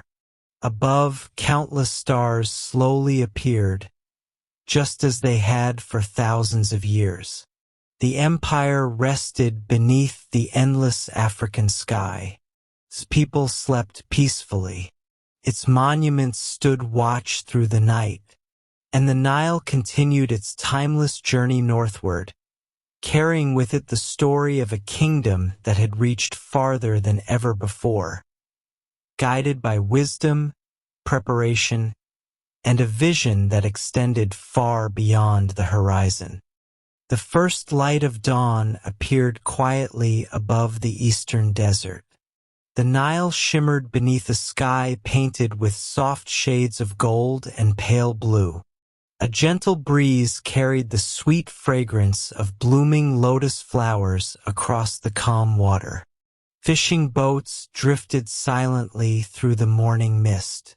Farmers walked toward their fertile fields, while temple bells echoed softly from distant cities. Another peaceful day had begun in ancient Egypt. For generations, Egypt had flourished beneath the guidance of many pharaohs. Magnificent temples honored a great number of deities. The mighty temple of Karnak welcomed thousands of visitors. Priests offered prayers beneath forests of towering stone columns. Life followed traditions that had remained unchanged for centuries. Yet history is never completely still. Sometimes a single person introduces an entirely new way of seeing the world. Such a moment arrived during the reign of a remarkable pharaoh. His name was Akhenaten. When he was born, he was known as Amenhotep IV. As a young prince, he grew up surrounded by the grandeur of Egypt's temples. He watched ceremonies honoring Ammonius, Ra, Hathor, Ptah, Osiris, Isis, and many other deities cherished throughout the kingdom. The walls of the temples glowed with colorful paintings. The air was filled with music, incense, and quiet prayers. Yet as he grew older, the young pharaoh began to reflect deeply upon the nature of the heavens. Each morning he watched the rising sun. Each evening, he observed its gentle descent beyond the western horizon. The sunlight reached every corner of Egypt. It touched the rich fields of the Nile, the smallest village, the tallest temple, the grandest palace, the poorest home. No one was left outside its warm embrace. Akhenaten became devoted to the Aten, represented by the radiant disk of the sun. To him, the life-giving sunlight symbolized a universal source of warmth and life. His beliefs marked a dramatic shift from the religious traditions that had guided Egypt for centuries. He chose a new name, Akhenaten. It meant effective for the Aten. The new pharaoh wished to build a city unlike any Egypt had ever known. Rather than expanding an ancient capital, he selected a broad stretch of desert where no great city had stood before. Here, beneath the open sky, construction began. The city became known as Akhetaten. Today we call it Amarna. Its name meant the horizon of the Aten. The location itself reflected Akhenaten's vision. The eastern cliffs framed the rising sun each morning. As dawn arrived, golden light flooded the city before touching much of the surrounding valley. Wide streets stretched across the desert. Beautiful homes appeared beside peaceful gardens. Palaces welcomed fresh breezes flowing from the Nile. Workshops filled with artists and sculptors brought the city to life. Unlike many older temples with dark inner sanctuaries, the temples dedicated to the Aten were open to the sky. There were no great roofs covering the courtyards. Instead, sunlight itself became the central feature of worship. As the morning sun climbed higher, its rays filled every corner of the temple. Stone altars stood beneath the open heavens. Flowers decorated the pathways. The atmosphere felt bright, peaceful, filled with light. One of the most fascinating changes during Akhenaten's reign appeared in Egyptian art. For centuries, artists had followed strict traditions. Pharaohs were shown standing tall and perfect, their expressions calm and formal. During Akhenaten's time, however, artists began creating scenes that felt surprisingly personal. The royal family appeared walking together beneath the sunlight. The pharaoh and Queen Nefertiti were shown playing with their daughters. They smiled. They embraced. They shared quiet family moments rarely seen in earlier Egyptian art. The rays of the Aten stretched downward, ending in small hands that gently offered the symbol of life, the Ankh, to the royal family. These graceful carvings gave historians a unique glimpse into one of Egypt's most unusual artistic periods. Throughout the city, skilled craftsmen continued their work. Stone masons carved elegant temples. Scribes carefully recorded royal decrees upon fresh papyrus. Gardeners planted rows of trees that offered welcome shade beneath the desert sun. Musicians filled palace courtyards with the gentle sounds of harps, flutes, and soft singing. Life in Akhetaten was filled with creativity. The city became a center of art, architecture, and new ideas.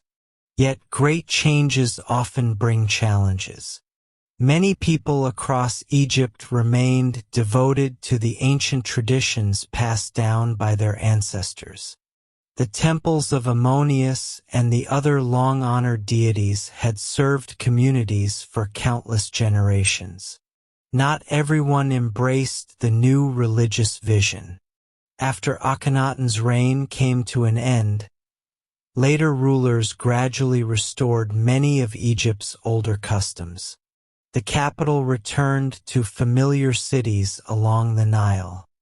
The temples dedicated to the traditional gods once again became important centers of worship. Akhetaten slowly grew quiet. Its grand palaces emptied, its broad streets filled with drifting desert sand. Its gardens gradually disappeared beneath the passing centuries. Nature gently reclaimed the city. For thousands of years, the silent ruins rested beneath the Egyptian sun.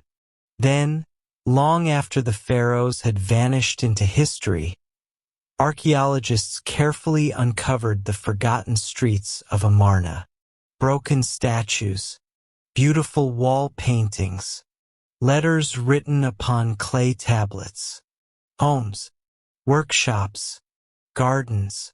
Together they revealed the story of one of Egypt's most remarkable experiments. Today, historians continue to study Akhenaten with great curiosity. Some see him as a visionary. Others view him as a bold reformer whose ideas arrived far ahead of their time. Whatever one's perspective, his reign remains one of the most fascinating chapters in the history of ancient Egypt. As evening settled across the abandoned city of Akhetaten, the setting sun bathed the silent ruins in warm shades of amber and crimson. Long shadows stretched across empty courtyards. The desert breeze whispered gently through fallen columns. Above, countless stars slowly appeared across the darkening sky. The same heavens that Akhenaten had admired each morning now watched peacefully over the quiet remains of his city of the sun. The Nile continued its endless journey beyond the eastern cliffs. The world moved forward. Empires changed. Generations came and went. But every sunrise still carried the same gentle light that had once inspired a pharaoh to imagine a city built in honor of the sun itself. The morning sun rose gently above the eastern hills. Golden light spread across the Nile, turning its calm waters into a ribbon of shimmering gold. A cool breeze drifted through groves of date palms. Lotus flowers slowly opened upon the quiet river. Fishing boats glided peacefully across the water while farmers walked toward the fertile fields that had nourished Egypt for thousands of years. The kingdom had seen many changes. Great queens had ruled with wisdom. Powerful pharaohs had expanded Egypt's influence. New cities had risen beneath the desert sun, while others had slowly faded into silence. Now another chapter quietly unfolded. It was the story of a young boy, a child who unexpectedly became one of the most famous rulers in all of history. His name was Tutankhamun. Today, people often call him King Tut, Although his reign was brief, his story would sleep beneath the sands for more than 3,000 years before astonishing the modern world. Tutankhamun was born into Egypt's royal family during a time of great change. As a young child, he grew up within the magnificent palaces of Akhetaten, the city of the sun founded by Akhenaten. He wandered through beautiful gardens where colorful flowers bloomed beneath the warm Egyptian sky. Musicians filled the palace halls with gentle melodies played upon harps and flutes. Teachers introduced him to reading, writing, history, mathematics, and the ancient traditions of the kingdom. He was still very young when fate placed an enormous responsibility upon his shoulders. At only about 9 years of age, Tutankhamun became pharaoh of Egypt.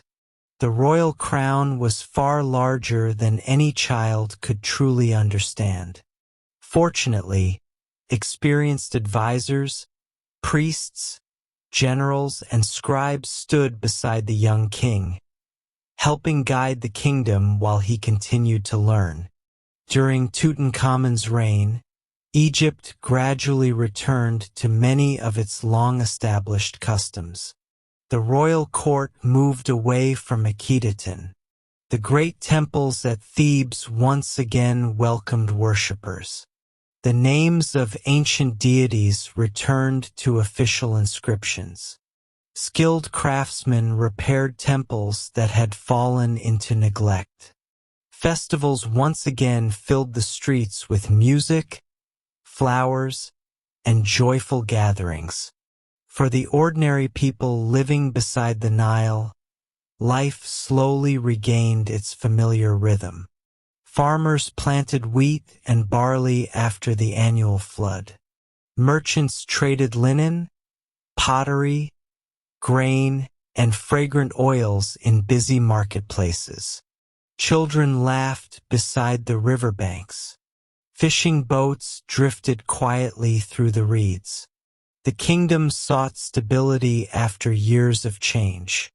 Though still a teenager, Tutankhamun appeared at important ceremonies wearing the royal blue crown, fine linen robes, and beautiful jewelry crafted from gold, turquoise, lapis lazuli, and carnelian.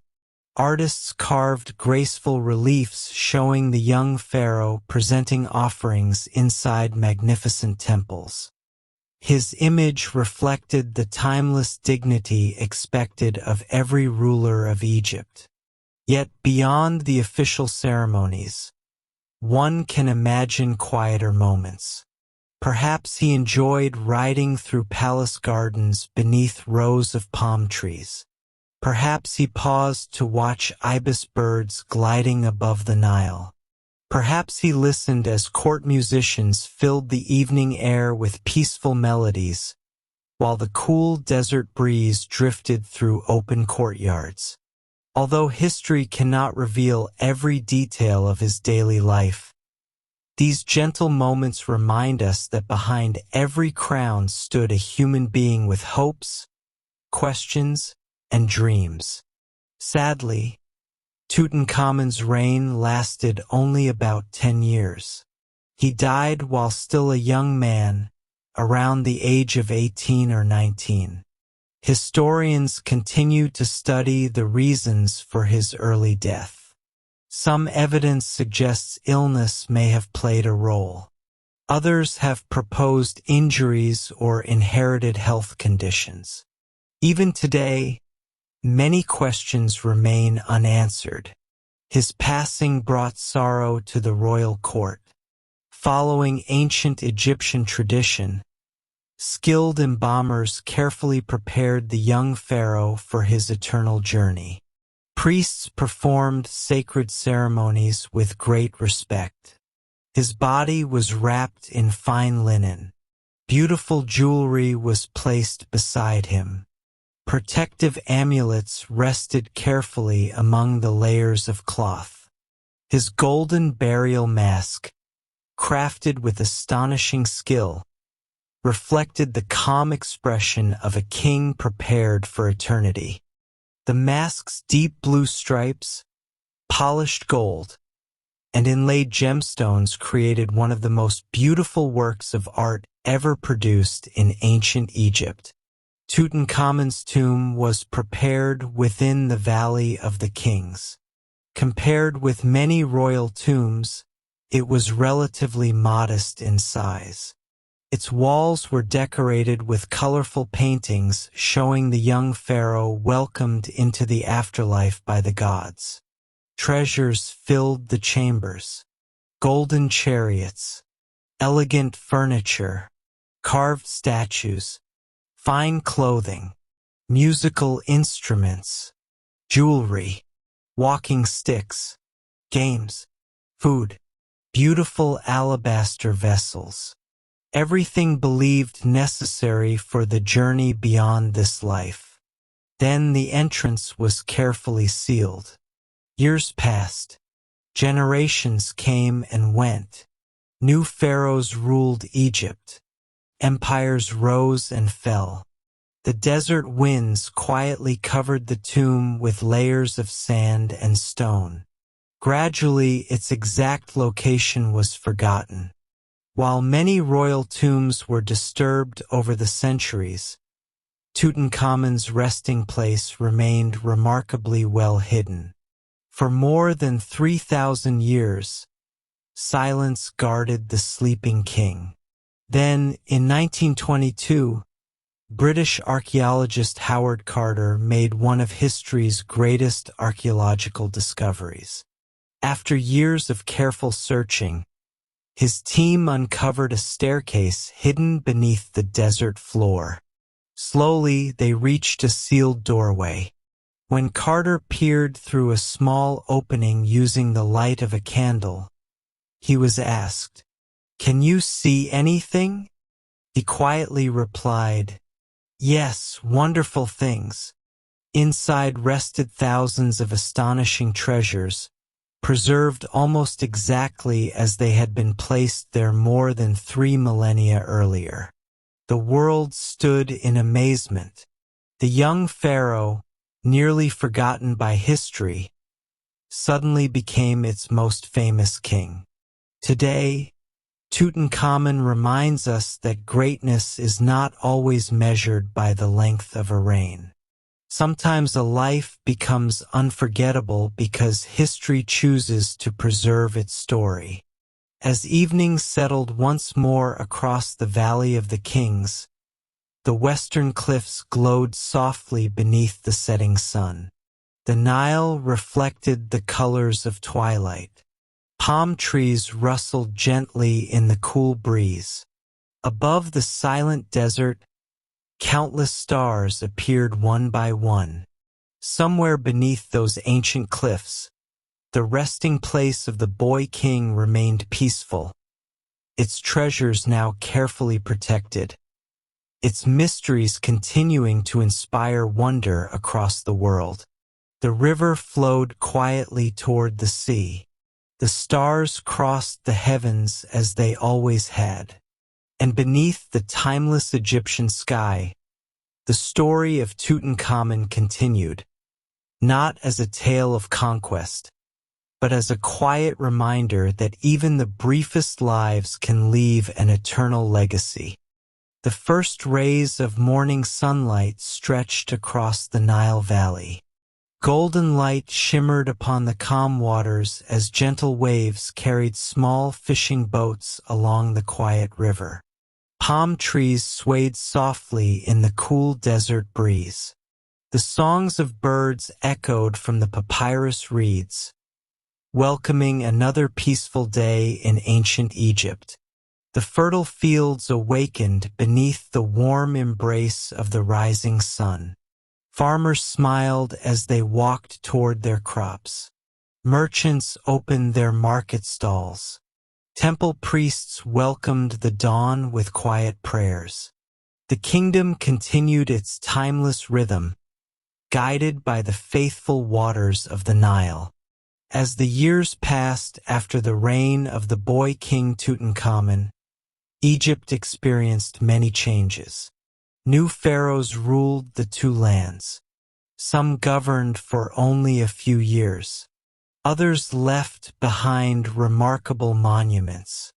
Then, one ruler appeared whose name would echo across history for thousands of years. His name was Ramses II. Today, we remember him simply as Ramses the Great. He ruled Egypt for nearly 67 years, one of the longest reigns in the history of the ancient world.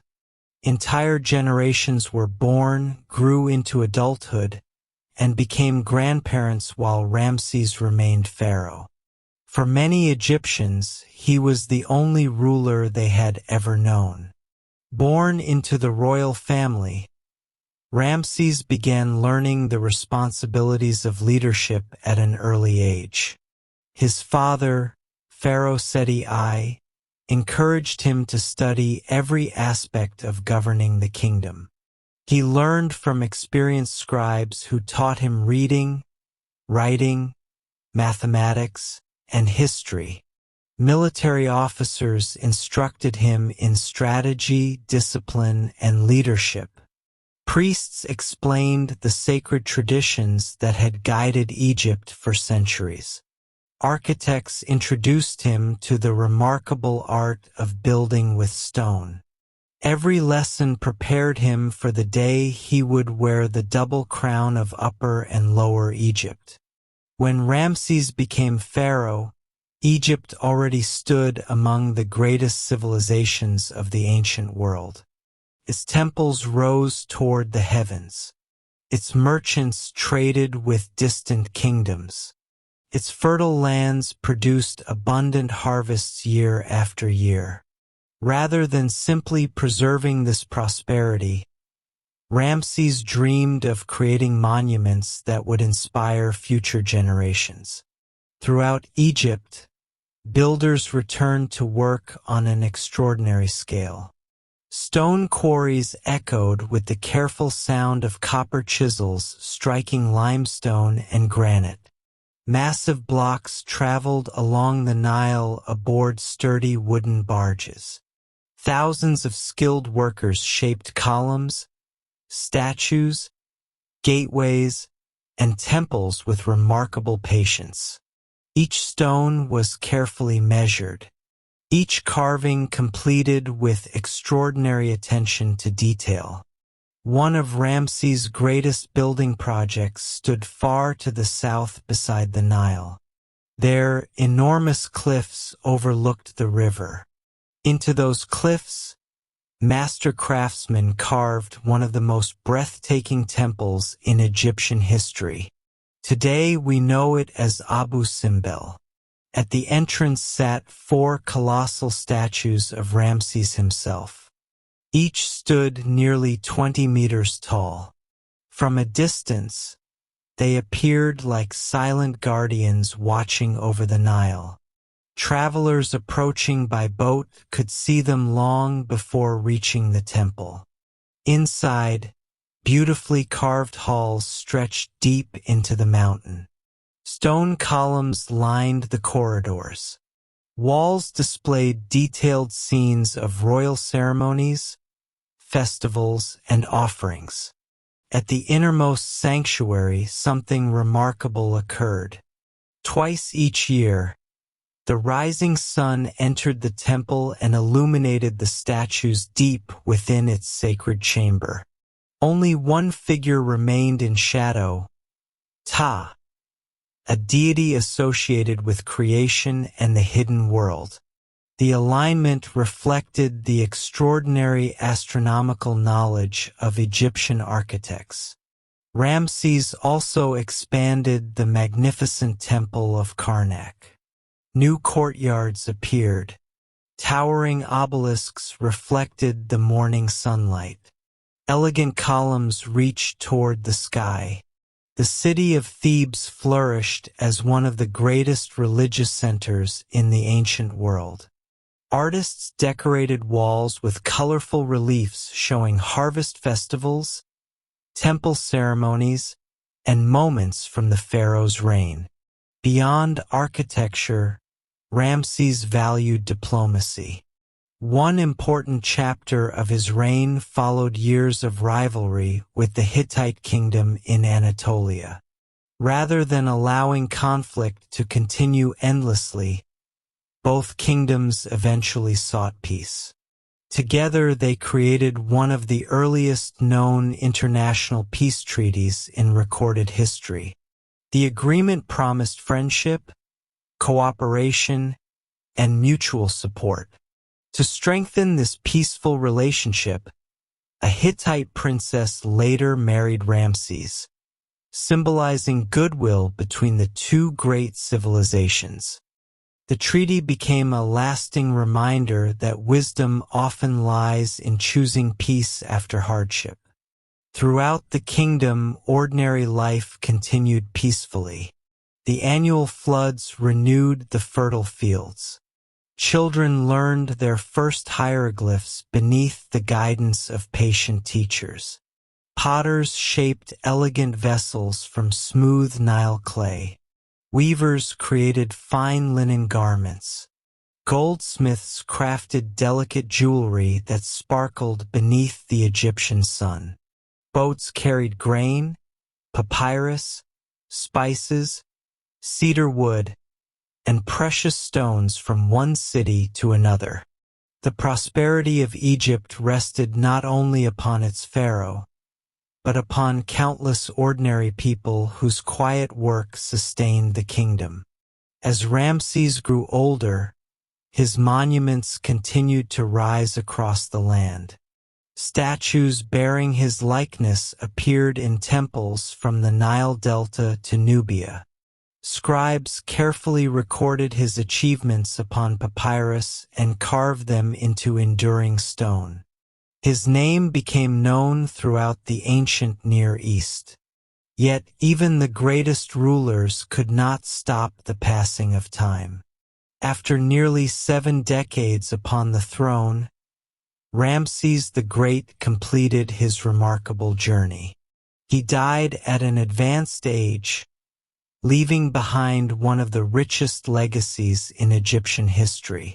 His carefully preserved mummy still survives today, allowing modern scientists to study the life of a man who lived more than 3,000 years ago.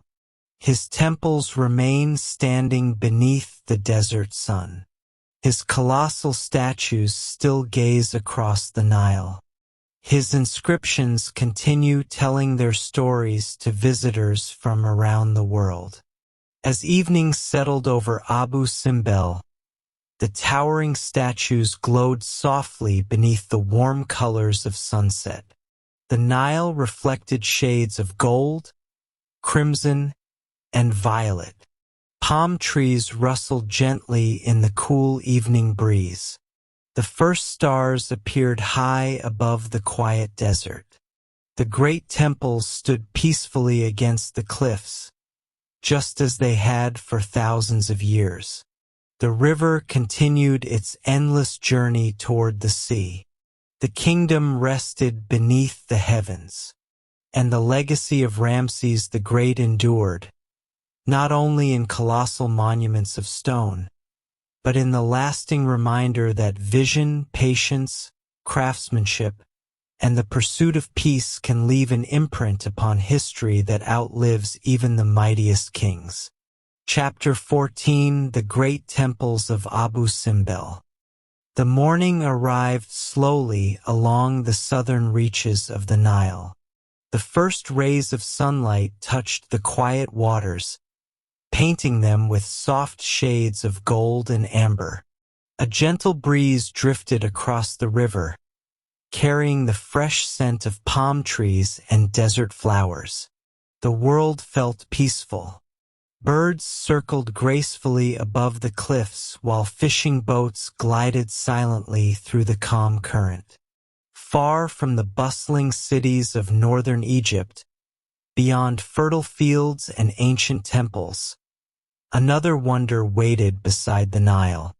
Here, where towering sandstone cliffs rose above the river, one of the greatest masterpieces of ancient Egypt, stood in quiet majesty. The great temples of Abu Simbel. For thousands of years, these magnificent temples have watched the Nile flow gently past their feet. They have welcomed the rising sun. They have witnessed the passing of kings, travelers, merchants, explorers, and generations beyond counting. Today, they remain among the most extraordinary achievements of human imagination. Our peaceful journey begins long ago, during the reign of Ramses the Great. The pharaoh wished to create a monument that would celebrate Egypt's strength, honor the gods, and welcome travelers entering the kingdom from the south.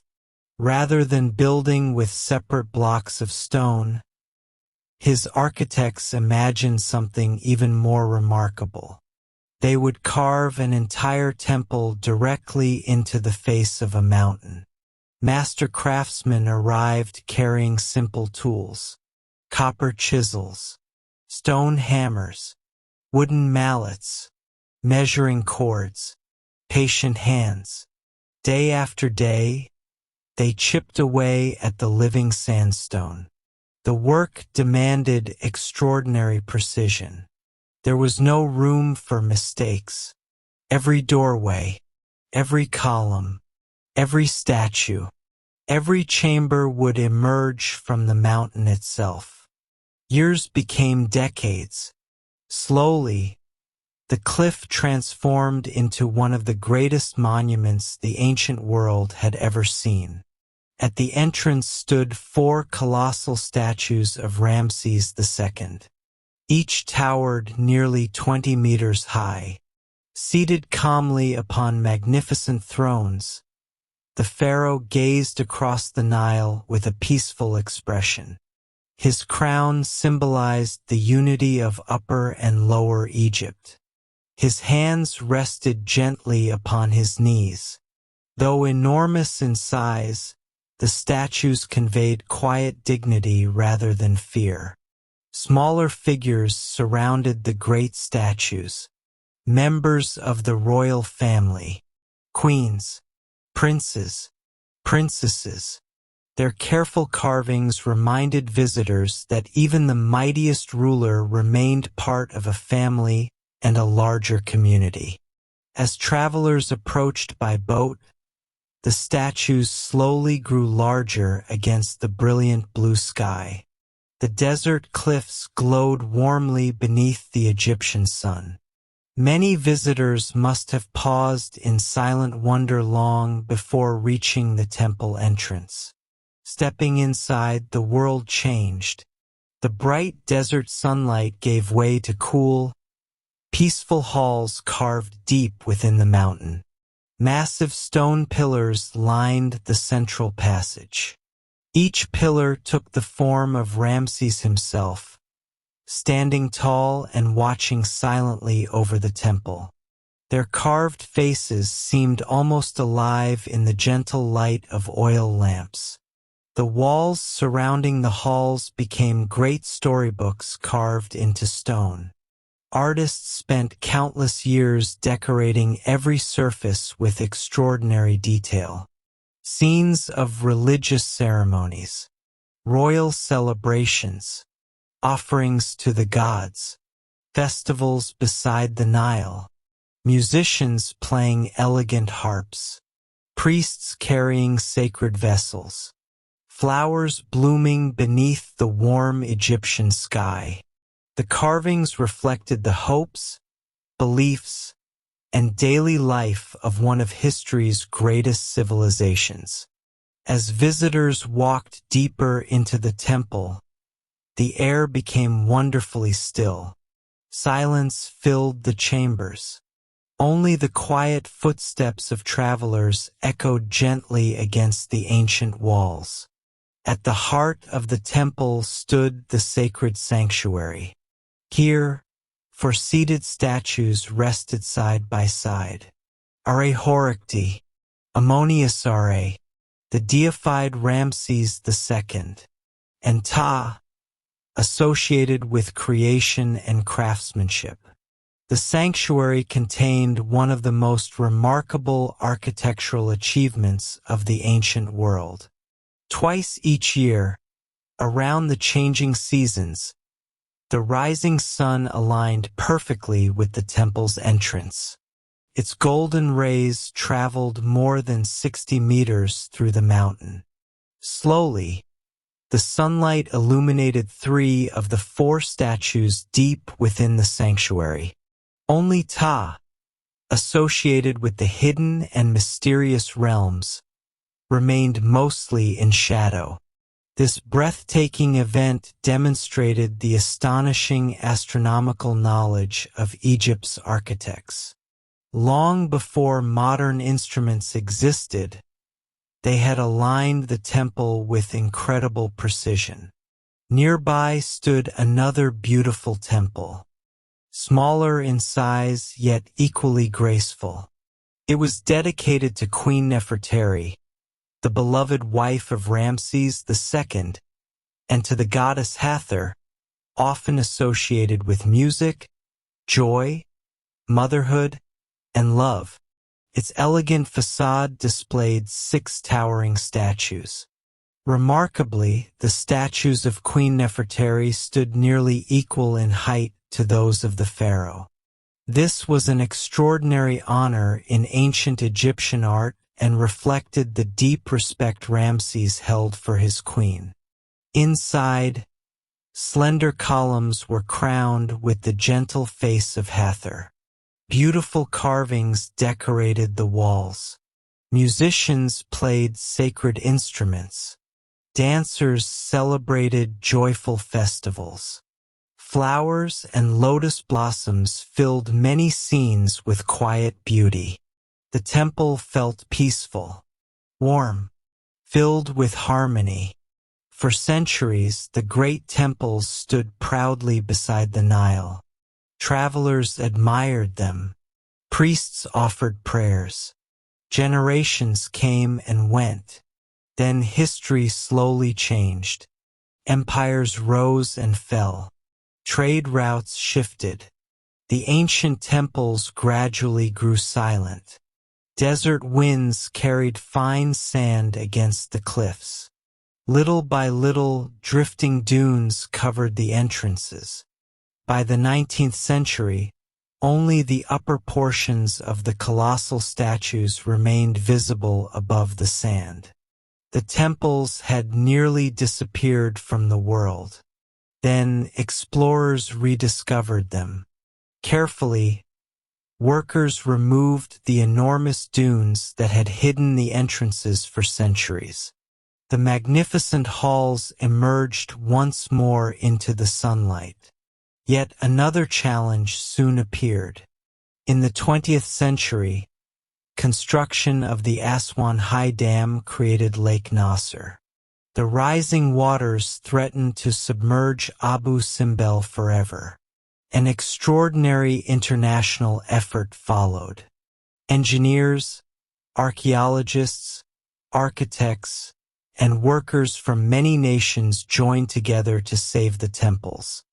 With remarkable care, the entire mountain was cut into thousands of carefully numbered stone blocks. Each block was moved to higher ground. There, the temples were reconstructed piece by piece, preserving their original appearance and even maintaining the famous alignment with the rising sun. It became one of the greatest archaeological rescue projects in history. As evening settled over Abu Simbel, the colossal statues glowed softly beneath the golden colors of sunset. The calm waters of Lake Nasser reflected the fading light. A cool breeze whispered across the ancient cliffs. Palm leaves rustled gently nearby. Above the quiet desert, countless stars slowly appeared. The same stars that Ramses had once admired. The same stars that watched over generations of craftsmen who patiently carved these temples from solid stone. The Nile, though changed by time, still flowed through the heart of Egypt. The temple stood peacefully beneath the heavens, reminding the world that true greatness is not measured only by size or power, but by the enduring beauty, wisdom, and craftsmanship that can inspire wonder for thousands of years. And beneath the endless African sky, the great temples of Abu Simbel continued their silent watch, greeting each new sunrise just as they had done since the days of the pharaohs. The city of knowledge. The morning sun rose gently above the shimmering waters of the Mediterranean Sea. Golden light danced across the calm waves as seabirds glided effortlessly through the cool coastal breeze. Fishing boats drifted quietly into the harbor while merchants prepared their ships for journeys across distant seas. The scent of salt water mixed with blooming flowers carried inland, where wide streets slowly awakened beneath the soft glow of dawn. For thousands of years, the Nile had been the lifeblood of Egypt. Its fertile banks had nourished mighty kingdoms, magnificent temples, and towering pyramids. Yet as history continued its gentle journey, a new chapter began beside the northern coast. A city unlike any Egypt had ever known. A city where ideas became treasures, where knowledge was gathered from every corner of the world. Its name was Alexandria. Our peaceful story begins more than 2,300 years ago. After the arrival of Alexander the Great in Egypt, plans were made for a magnificent new city along the Mediterranean coast. The location was carefully chosen. To the south lay the fertile Nile Delta. To the north stretched the endless Blue Sea. Merchants could sail to Greece, Italy, Asia Minor, Phoenicia, and lands far beyond. Travelers from many cultures would one day meet within its streets. Following Alexander's death, Egypt came under the rule of the Ptolemaic dynasty. The new rulers dreamed of making Alexandria not only a center of trade, but also the greatest center of learning the world had ever known. Wide avenues lined with graceful columns stretched across the city. Beautiful gardens filled quiet courtyards. Public squares welcomed philosophers, artists, travelers, and scholars. Markets overflowed with colorful spices, fine linen, papyrus scrolls, pottery, perfumes, olive oil, fresh fruit, and handcrafted jewelry. Many different languages filled the air. Greek, Egyptian, Hebrew, Persian, Phoenician. Voices from every direction blended together like the gentle waves upon the sea. The city became a meeting place of civilizations.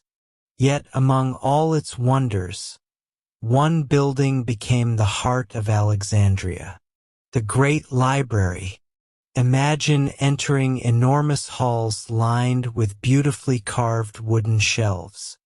Instead of modern books, thousands upon thousands of carefully rolled papyrus scrolls rested neatly inside protective cases. Each scroll contained valuable knowledge: history, poetry, mathematics, astronomy, medicine, geography, philosophy, drama, music, engineering, every subject that curious minds wished to understand. The rulers of Alexandria believed that knowledge belonged to all humanity. Whenever ships entered the harbor, officials often asked whether they carried books or scrolls. If they did, skilled scribes carefully copied every text before returning the originals to their owners. The copies remained within the great library. Little by little, its collection grew larger than any the ancient world had ever seen. Some historians believe it eventually contained hundreds of thousands of scrolls.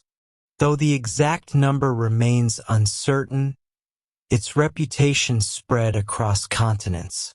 Scholars traveled for months simply to study within its peaceful halls. Each morning, sunlight streamed through tall windows as students quietly unrolled papyrus manuscripts. Scribes dipped slender reed pens into black ink. Teachers explained the movements of the stars. Mathematicians solved complex problems upon smooth wooden tablets. Doctors compared observations about the human body.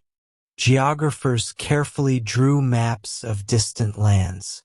Poets composed verses celebrating both nature and human imagination. Questions were welcomed. Curiosity was encouraged. Learning never truly ended. Among those who studied in Alexandria were some of the greatest thinkers in history. The mathematician Euclid organized the principles of geometry in ways that students still learn today. The astronomer Eratosthenes made a remarkably accurate calculation of Earth's circumference using only shadows, mathematics, and careful observation. Physicians advanced the study of medicine through careful research. Engineers experimented with remarkable mechanical inventions. The library became a home for discovery. Nearby stood another remarkable institution known as the Mouseion, or the Temple of the Muses. It was far more than a library. It functioned as a great center for research and learning. Scholars lived together, shared meals, discussed ideas, conducted experiments, observed the heavens, studied nature, translated ancient texts from many different cultures. Knowledge flowed freely from one generation to the next. Outside, Alexandria remained vibrant and full of life. Its magnificent harbor welcomed ships from across the Mediterranean. The famous lighthouse of Alexandria, standing upon the island of Pharos, guided sailors safely through the darkness with its brilliant beacon. One of the tallest structures of the ancient world, it became a symbol of hope for travelers approaching the busy port. As evening approached, the lighthouse shone like a great star beside the sea. The city streets glowed with warm oil lamps. Musicians played gentle melodies in quiet courtyards. Children laughed beside peaceful fountains. Merchants shared stories of distant lands while enjoying fresh bread, olives, figs, and sweet dates beneath the cooling evening sky. Alexandria was more than a city of stone. It was a city of conversation, of imagination, of endless questions. Yet, like all great cities, Alexandria faced the passing of time. Wars, earthquakes, political change, accidental fires. Centuries gradually altered the city. The great library suffered damage over many generations, and much of its priceless collection was eventually lost. Historians continue to debate exactly how and when its decline occurred. Though many answers remain uncertain, one truth remains clear. Its dream never truly disappeared. The belief that knowledge should be gathered, preserved, and shared continues to inspire libraries, universities, and researchers throughout the world. As the sun slowly set beyond the Mediterranean Sea, warm shades of amber, crimson, and violet reflected across the quiet harbor. The lighthouse of Alexandria glowed softly against the darkening sky. The waves whispered gently against the stone docks. Above the city, countless stars appeared one by one. The same stars studied by the scholars who had once filled the great library with wonder and curiosity. The city grew peaceful beneath the night sky. The sea continued its endless rhythm. The winds carried distant whispers across the harbor. And somewhere within the memory of history, the spirit of Alexandria endured. A timeless reminder that while monuments of stone may weather with age, the pursuit of knowledge can illuminate the world for generations beyond measure. The morning sun rose gently above the sparkling waters of the Mediterranean Sea. Golden light spread across the magnificent harbor of Alexandria, where graceful ships rested quietly upon the calm waves. A cool sea breeze carried the scent of salt and blooming flowers through the wide streets of the city. Merchants slowly opened their shops. Fishermen prepared their nets. Scholars gathered their scrolls as another peaceful day began in one of the greatest cities of the ancient world. For centuries, Egypt had been home to mighty pharaohs. Great pyramids had risen from the desert. Magnificent temples had honored the gods. Powerful rulers had guided the kingdom through ages of prosperity and change. Now, history approached its final royal chapter. A remarkable woman was about to leave her mark upon the world. Her name was Cleopatra VII. She would become the last pharaoh of ancient Egypt. Today, Cleopatra is remembered not only as a queen, but as one of history's most intelligent and capable rulers. Born in 69 BC, Cleopatra belonged to the Ptolemaic dynasty, a royal family descended from one of Alexander the Great's generals. Although her ancestors came from Macedonia, Cleopatra embraced the traditions of Egypt more fully than many of the rulers before her. Unlike several earlier members of her dynasty, she learned to speak the Egyptian language in addition to Greek. Ancient writers also described her as highly educated. She studied philosophy, mathematics, astronomy, medicine, history, geography, diplomacy. It is said that she could communicate in several languages, allowing her to speak directly with visitors from many different lands without relying on translators. Knowledge became one of her greatest strengths. As a young woman, Cleopatra inherited a kingdom facing many challenges. Years of political disputes, economic difficulties, and growing foreign influence had weakened Egypt. Beyond its borders, the Roman Republic had become the most powerful force in the Mediterranean world. Its influence reached farther with each passing year. Cleopatra understood that preserving Egypt's independence would require wisdom, patience, and skilled diplomacy. When she became queen, she worked tirelessly to strengthen the kingdom. She met with advisors, merchants, scholars, and military leaders. She encouraged trade through Alexandria's busy harbor. Grain from the fertile Nile Valley continued to feed many distant lands. Ships arrived carrying marble, fine wine, olive oil, spices, glass, perfumes, precious metals, and beautiful works of art. The harbor remained filled with voices from every corner of the Mediterranean. Alexandria itself continued to flourish. Its grand avenues welcomed travelers from across the known world. The famous lighthouse of Pharos guided ships safely toward the harbor. Libraries preserved precious knowledge. Markets displayed colorful fabrics, fragrant herbs, carved ivory, and delicate jewelry crafted by skilled Egyptian artisans. The city remained a meeting place of cultures, ideas, and traditions.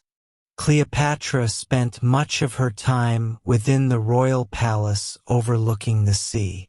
From its balconies, she could watch ships arriving from distant kingdoms. She met ambassadors in beautifully decorated halls filled with elegant columns, fountains, flowering gardens, and peaceful courtyards shaded by palm trees. Every conversation mattered. Every alliance carried great importance. Among the many leaders Cleopatra encountered were two of Rome's most famous statesmen. First came Julius Caesar. Later came Mark Antony. Their alliances with Cleopatra became some of the most well-known relationships in ancient history. Together, they navigated a world shaped by politics, diplomacy, and the struggle for influence across the Mediterranean. These partnerships had profound consequences for both Egypt and Rome. As years passed, political tensions grew stronger. A great struggle emerged between Mark Antony and Octavian, who would later become the first Roman emperor under the name Augustus. The conflict reached its turning point in 31 BC during the Battle of Actium. A major naval engagement fought off the western coast of Greece. Octavian's forces were victorious. The outcome transformed the future of the Mediterranean world. The following year, Alexandria peacefully opened its gates to Octavian. With Cleopatra's death in 30 BC, the long line of pharaohs that had ruled Egypt for more than 3,000 years came to an end. Egypt became part of the growing Roman Empire. Although her reign ended during a time of enormous change, Cleopatra's legacy did not disappear. Ancient writers remembered her intelligence, determination, and remarkable ability to lead during one of history's most challenging eras. Artists, poets, historians, playwrights, and filmmakers across many centuries continued telling her story. Each generation discovered something new within her remarkable life. Today, archaeologists continue searching for places connected with Cleopatra's reign. The streets of ancient Alexandria lie hidden beneath parts of the modern city and beneath the waters of the harbor. Divers have uncovered fallen statues, stone columns, temple remains, and royal artifacts resting quietly beneath the sea. Each discovery offers another small glimpse into the world Cleopatra once knew. As evening settled over Alexandria, the Mediterranean reflected warm shades of amber, crimson, and violet. The great lighthouse shone softly across the harbor, guiding sailors safely through the gathering darkness. The sea breeze whispered gently through the palace gardens. Palm leaves rustled beneath the first stars of the night. The city gradually grew quiet. The waves continued their endless rhythm against the stone quays. The Nile flowed steadily toward the sea, just as it had since the dawn of Egyptian civilization. And beneath the vast night sky, the story of Cleopatra became the final page of an extraordinary chapter, a graceful farewell to the age of the pharaohs and a timeless reminder that even as kingdoms change, the legacy of wisdom, courage, and culture can continue to inspire the world for thousands of years. The first light of dawn spread gently across the Nile Delta. Golden sunlight shimmered upon the peaceful river as it flowed steadily toward the Mediterranean Sea. Palm trees swayed softly in the cool morning breeze. Fishing boats drifted quietly along the water while farmers stepped into fertile fields that had nourished Egypt for thousands of years. The temples welcomed the rising sun. The marketplaces slowly filled with life. Birdsong echoed through groves of sycamore and date palms. The land of the pharaohs greeted another beautiful morning. Yet history, like the Nile itself, never stands still. For more than 3,000 years, Egypt had been ruled by pharaohs. Dynasties had risen and fallen. Pyramids had reached toward the heavens. Magnificent temples had honored the gods. Great queens and powerful kings had shaped one of the world's oldest civilizations. Now, after the reign of Cleopatra, a new chapter quietly began. The age of the pharaohs had come to an end. Egypt became part of the vast Roman Empire. For many people living beside the Nile, daily life did not change overnight. The river still flooded each year. Farmers continued planting wheat, barley, flax, and vegetables in the rich black soil. Children still laughed beside the riverbanks.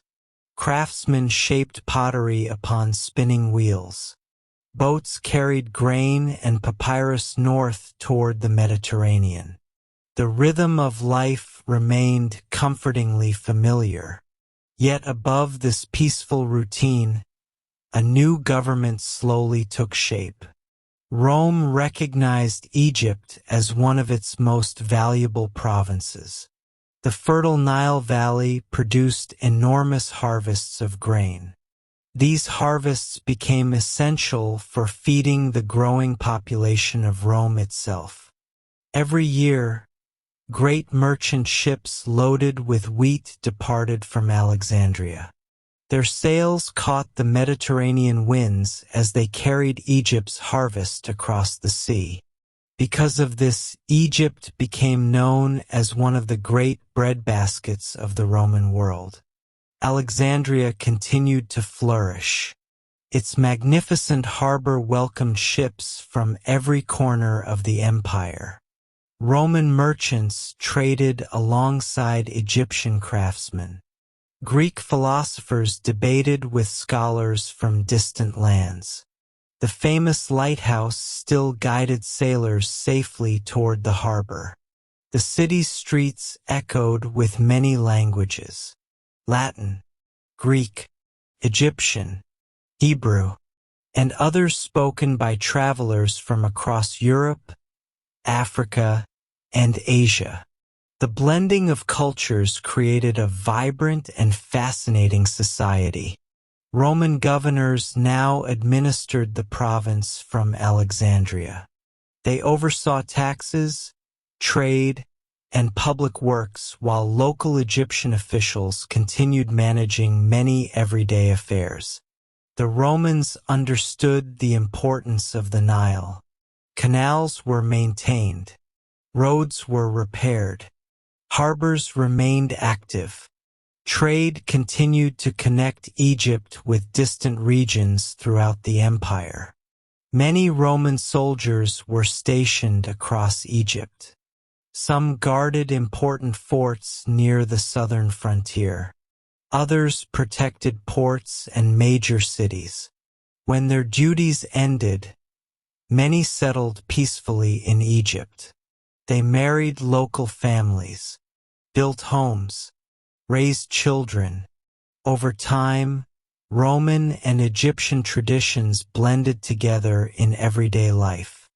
Visitors walking through Alexandria during this period might see Roman togas beside flowing Egyptian linen robes, Greek temples standing near ancient Egyptian sanctuaries, Roman coins exchanged in markets filled with Egyptian pottery and Nubian ivory.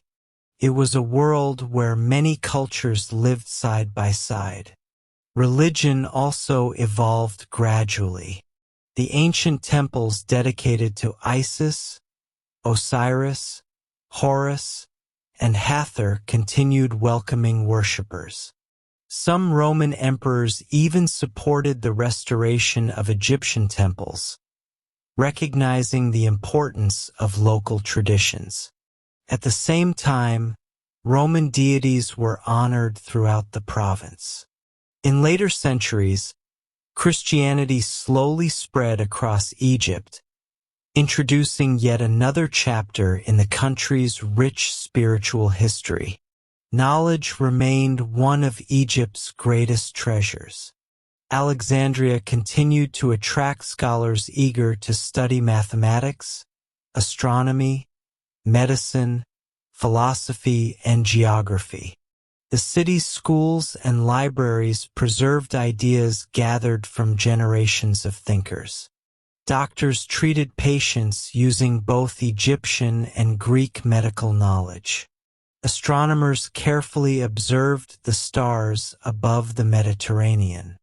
Writers copied ancient texts onto fresh papyrus, ensuring that wisdom would continue reaching future generations.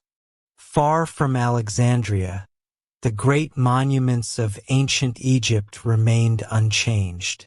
The pyramids still stood proudly above the desert sands. The colossal statues of Abu Simbel continued watching over the southern Nile.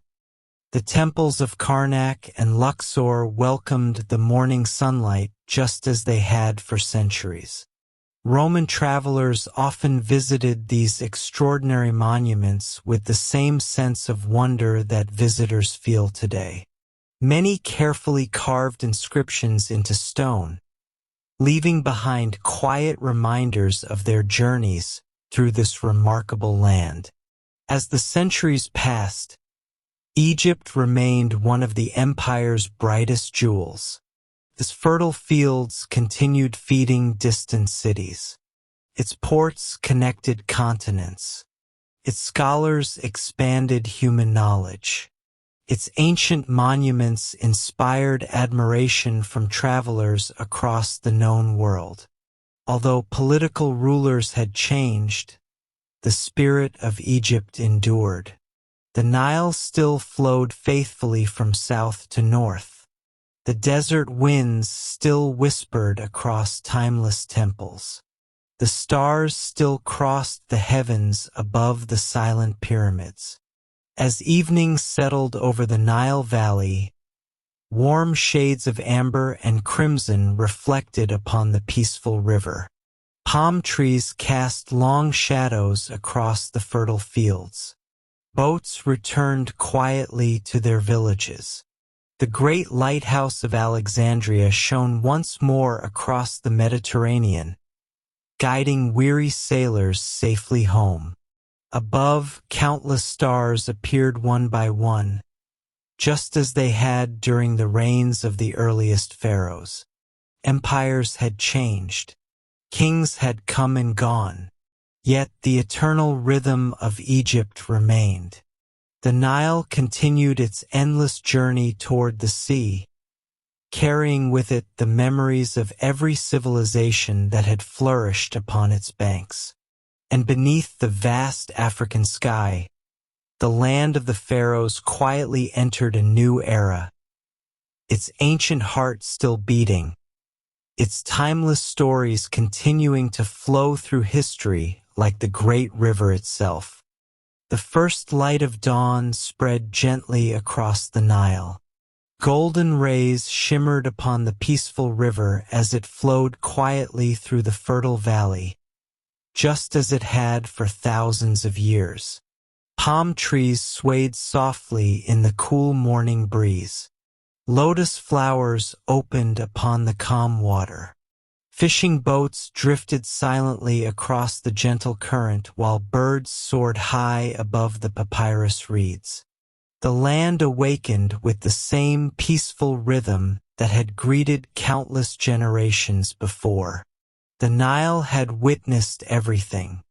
It had watched the first villages appear upon its banks.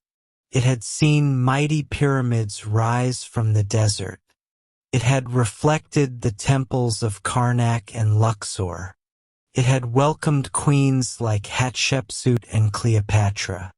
It had carried traders, scholars, craftsmen, and dreamers from one generation to the next.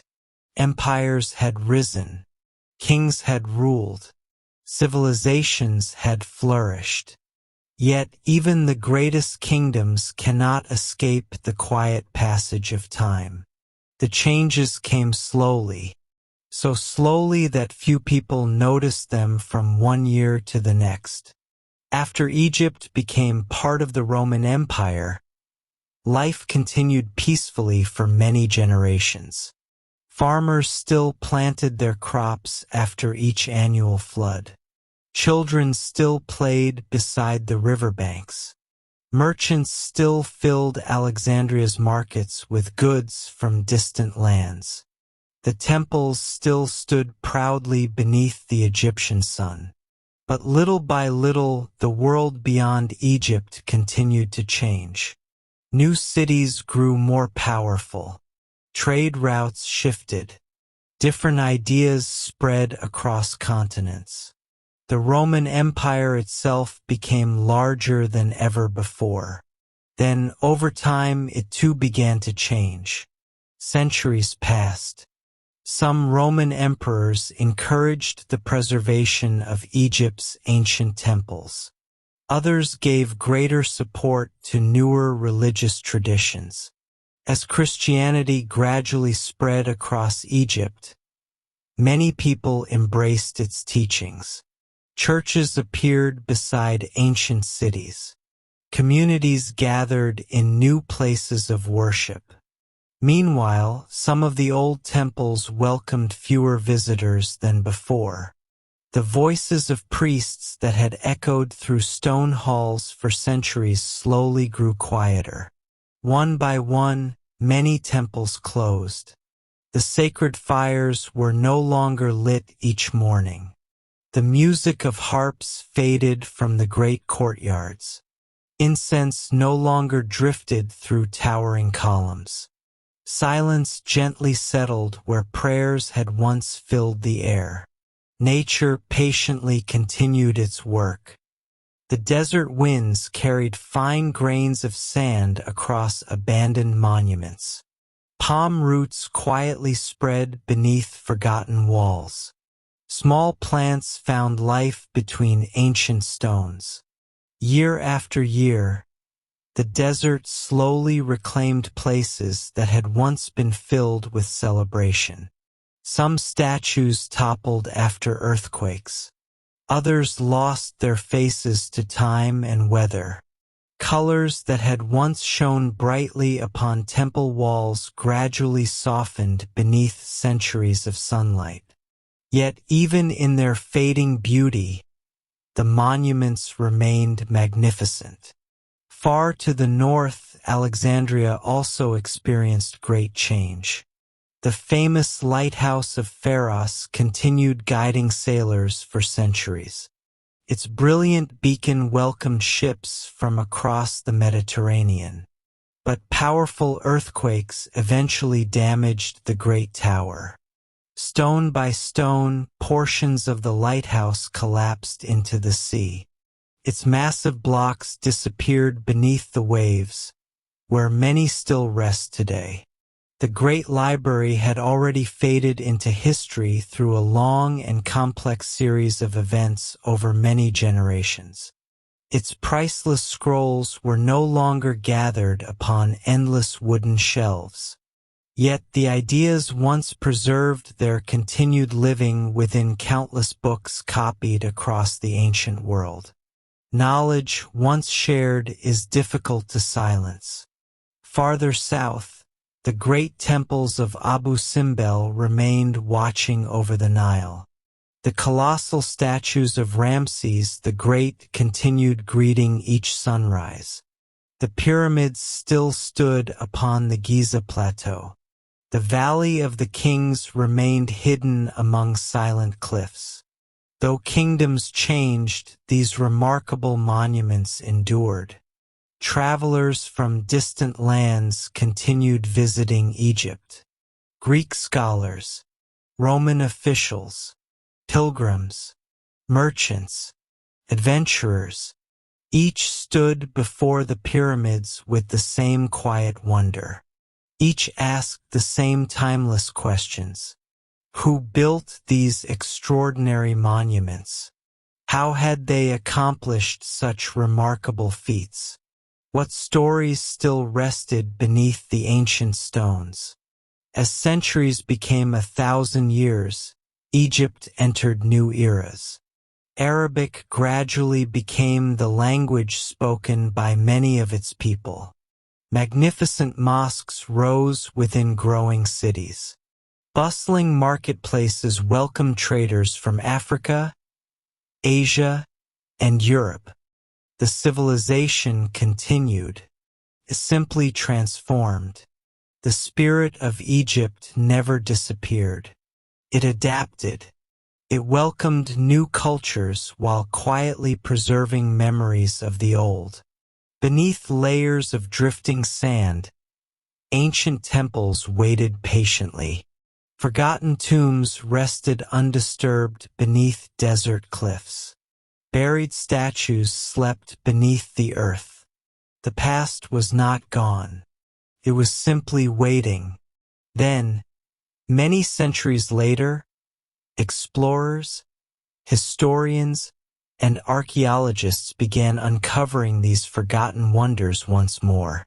They brushed away the sand grain by grain. They carefully translated ancient hieroglyphs. They restored fallen temples. They preserved delicate paintings hidden for thousands of years. The silent voices of ancient Egypt slowly began speaking again. Today, visitors from every corner of the world walk through the same temples. They stand before the same pyramids. They sail upon the same Nile. They watch the same sunrise over the desert that the pharaohs once admired. The ancient world has faded, yet it has never truly vanished. Its wisdom remains carved into stone. The stories remain written upon papyrus. Its monuments continue inspiring millions of people every year. As evening slowly settled across the Nile Valley, the western sky glowed with gentle shades of gold, crimson, and violet. The pyramids cast long shadows across the quiet desert. The columns of Karnak shimmered beneath the fading light. Palm trees whispered softly in the cool evening breeze. The first stars appeared one by one above the timeless river. The Nile continued its endless journey toward the sea, just as it always had. Empires had risen and fallen. Kings had come and gone. Cities had flourished and faded. But the heart of Egypt endured, not only in its monuments of stone, but in its stories, in its discoveries, in its enduring spirit of creativity, learning, and resilience. And beneath the peaceful night sky, as the stars reflected upon the gentle waters of the Nile, the ancient world quietly rested, not forgotten, but lovingly remembered, its timeless legacy flowing onward like the great river itself. The first light of dawn spread gently across the endless sands of Egypt. Golden sunlight slowly climbed above the eastern horizon, casting long shadows across the ancient desert. The Nile flowed peacefully as it always had, carrying its cool waters through fertile fields and quiet villages. Palm trees swayed softly in the morning breeze. Birds circled above the river while fishing boats drifted silently through the calm current. The pyramids stood proudly against the brightening sky.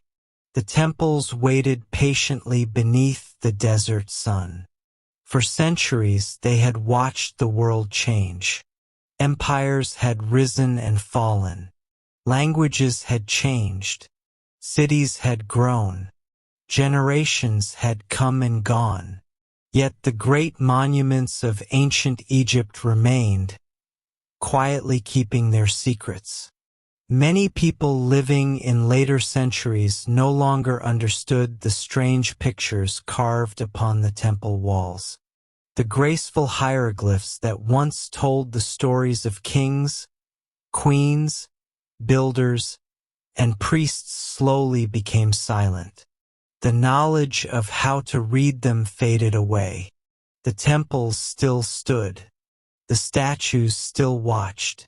But their voices had become whispers lost beneath the passing centuries. The desert covered many ancient cities with drifting sand. Royal tombs disappeared beneath hidden valleys. Broken statues rested quietly beneath the earth. Entire civilizations seemed to vanish into legend. Travelers from distant lands admired the pyramids, yet few truly understood the people who had created them. For many centuries, ancient Egypt became one of history's greatest mysteries. Then, during the late 18th and 19th centuries, curiosity about Egypt began to grow once again.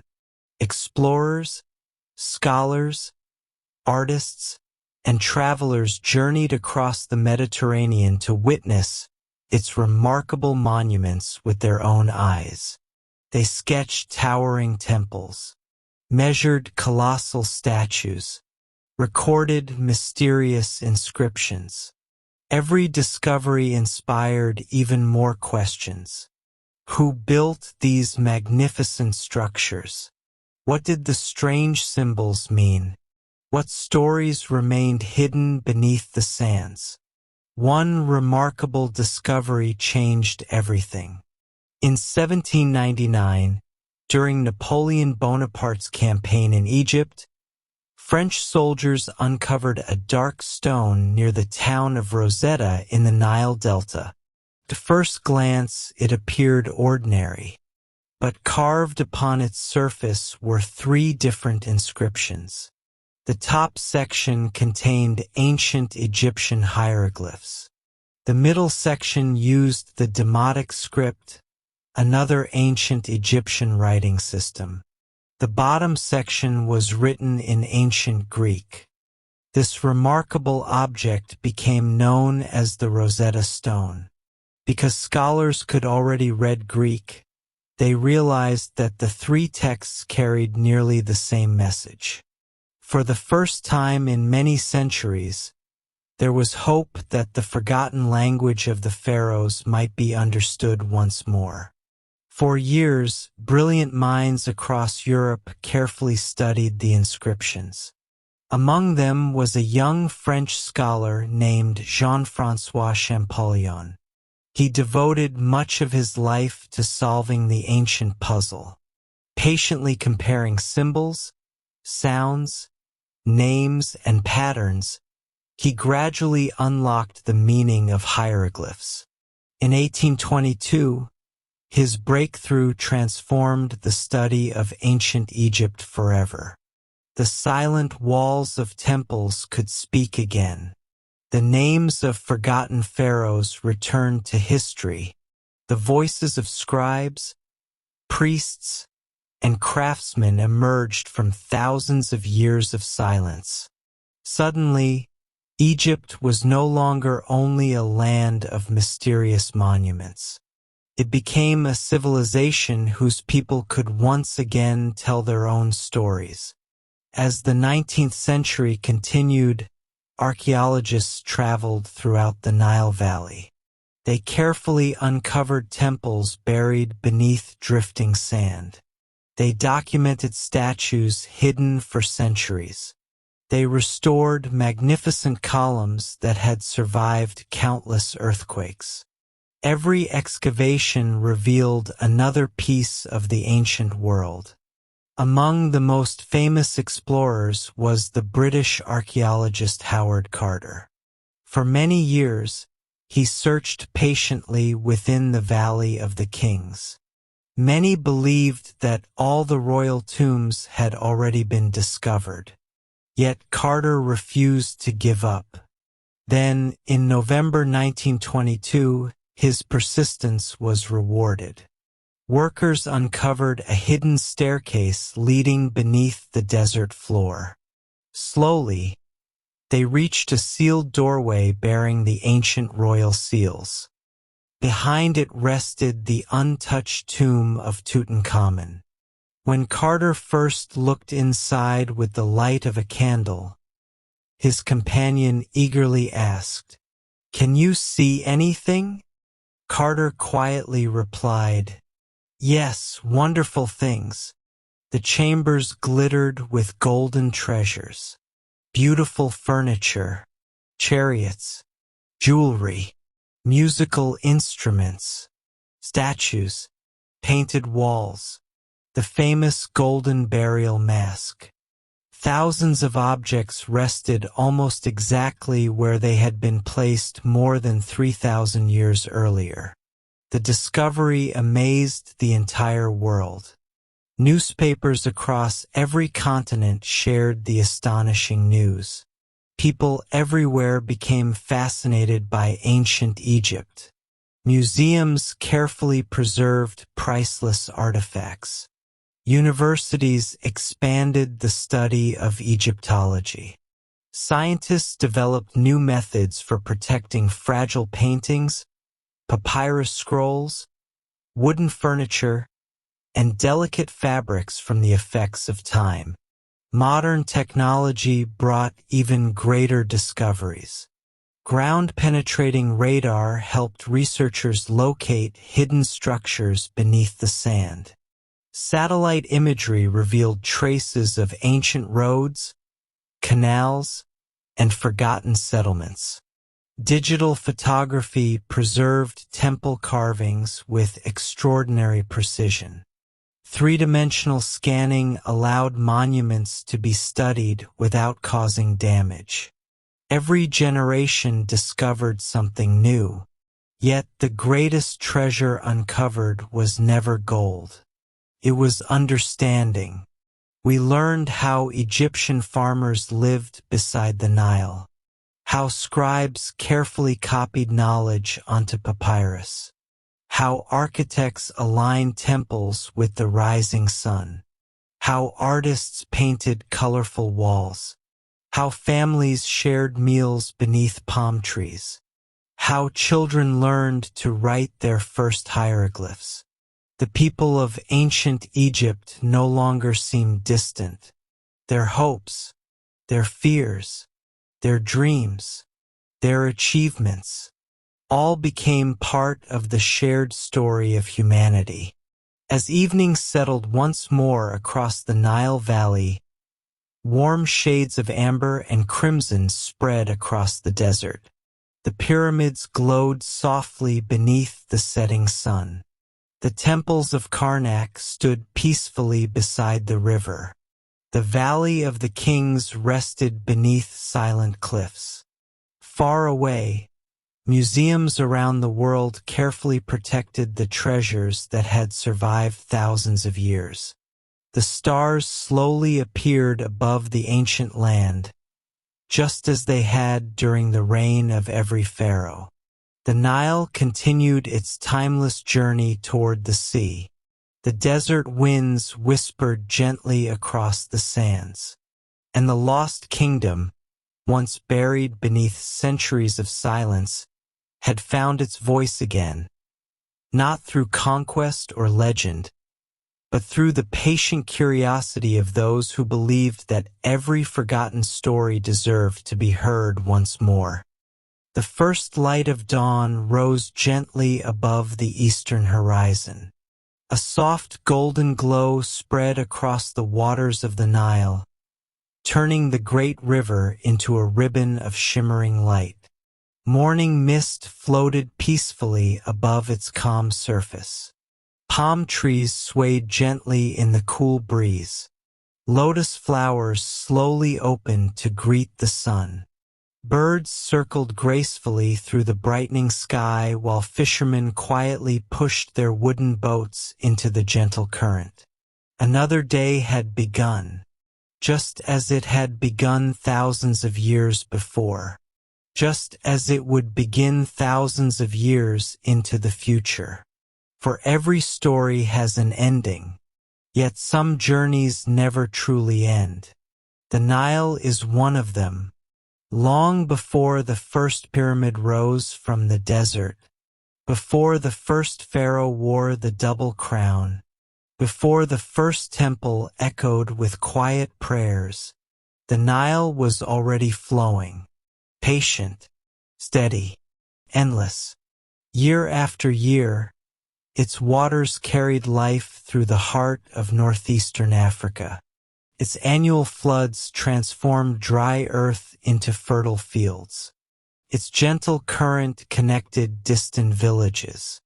Its banks became home to farmers, craftsmen, merchants, scholars, artists, and dreamers. The river never hurried. It simply continued its timeless journey toward the sea. Throughout our peaceful adventure, we have wandered beside this remarkable river. We watched the first villages appear along its shores. We stood beneath the shadow of the Great Pyramid as thousands of skilled workers carefully shaped stone into one of humanity's greatest achievements. We walked through bustling marketplaces where colorful fabrics, fragrant spices, and beautifully crafted pottery filled the air with life. We entered magnificent temples where towering columns welcomed the morning sunlight. We listened to gentle music drifting through sacred courtyards. We followed quiet scribes as they patiently copied wisdom onto smooth sheets of papyrus. We crossed the silent Valley of the Kings, where hidden tombs rested peacefully beneath the desert cliffs. We admired the graceful terraces of Hatshepsut's temple. We journeyed alongside the great expeditions of Thutmose III. We welcomed the warm sunlight that inspired Akhenaten's city of the sun. We visited the resting place of the young Tutankhamun, whose treasures slept beneath the sands for more than 3,000 years. We stood before the colossal statues of Ramses the Great at Abu Simbel. We wandered through the magnificent streets of Alexandria, where scholars gathered knowledge from every corner of the ancient world. We watched Cleopatra guide her kingdom during its final royal chapter. We witnessed Egypt become part of the Roman Empire. We saw the ancient temples slowly grow quiet as centuries passed. We celebrated the explorers and archaeologists who uncovered forgotten cities and restored the voices of the pharaohs. Through every chapter, the Nile remained. It welcomed every sunrise. It reflected every sunset, carried every generation forward. The river never asked who ruled Egypt. It welcomed them all: kings, queens, farmers, children, travelers, artists, builders, scholars. Every person found comfort beside its waters. The Nile became far more than a river. It became the heartbeat of a civilization. Today, visitors from every corner of the world continue making the same journey. They stand before the Great Pyramid and wonder how ancient builders achieved such remarkable precision. They walk among the towering columns of Karnak as sunlight filters gently through the stone. They sail upon the peaceful Nile, watching palm trees drift slowly past the shore. They gaze across the quiet desert toward the Valley of the Kings. They visit Abu Simbel as the morning sun illuminates its magnificent statues. They explore museums where golden treasures, delicate jewelry, painted coffins, and ancient papyrus scrolls preserve the remarkable achievements of Egypt's people. Every discovery reminds us that history is not only about rulers or monuments. It is about ordinary lives. The farmer planting seeds beside the river. The child learning the first hieroglyphs from a patient teacher. The potter shaping clay into a simple bowl. The musician filling a temple courtyard with gentle melodies. The architect measuring each stone with extraordinary care. The scribe preserving knowledge for generations not yet born. Together, they created a civilization that continues to inspire humanity. The greatest monuments may have been built from stone, but the true legacy of ancient Egypt was built from curiosity, creativity, patience, learning, faith, community, and hope. Even today, scientists continue making new discoveries. Hidden tombs remain beneath the desert sands. Ancient cities wait quietly beneath layers of earth. Forgotten inscriptions still rest upon distant cliffs. Every generation uncovers another small piece of Egypt's remarkable story. The adventure is not finished. Perhaps it never will be. As afternoon slowly fades into evening, the Nile grows wonderfully peaceful. The golden sunlight softens into warm shades of amber and crimson. Fishing boats return quietly toward their villages. Palm trees cast long shadows across the fertile riverbanks. Children laugh together before returning home. The scent of fresh bread drifts gently through the evening air. Temple ruins glow beneath the fading light. The pyramids stand silently against the western horizon. Soon the sun slips beyond the desert. One by one, the stars appear overhead. The same stars that guided the first farmers. The same stars that temple astronomers carefully studied. The same stars that shone above Hatshepsut, Ramses, Cleopatra, and countless generations whose names history may never record. The night becomes wonderfully still. Only the quiet sound of flowing water remains. The Nile continues its endless journey. Northward, patiently, peacefully, eternally. And as you rest beneath your own night sky, perhaps you can imagine its gentle waters flowing beneath the moonlight. Imagine the soft whisper of reeds moving in the breeze. The distant call of birds settling for the night. The warm desert air growing cool beneath the stars. The timeless river carrying with it every story we have shared together. Though the kingdoms have faded, though the temples have weathered, though thousands of years have quietly passed, the spirit of ancient Egypt still lives beside the Nile. It lives in every carved stone, every painted wall, every discovered scroll, every rising sun reflected upon the river, and every curious heart willing to listen. So, as the stars continue their silent journey across the heavens, let the gentle rhythm of the eternal Nile carry you peacefully into sleep. For while this story now reaches its quiet ending, the river's story, will flow forever.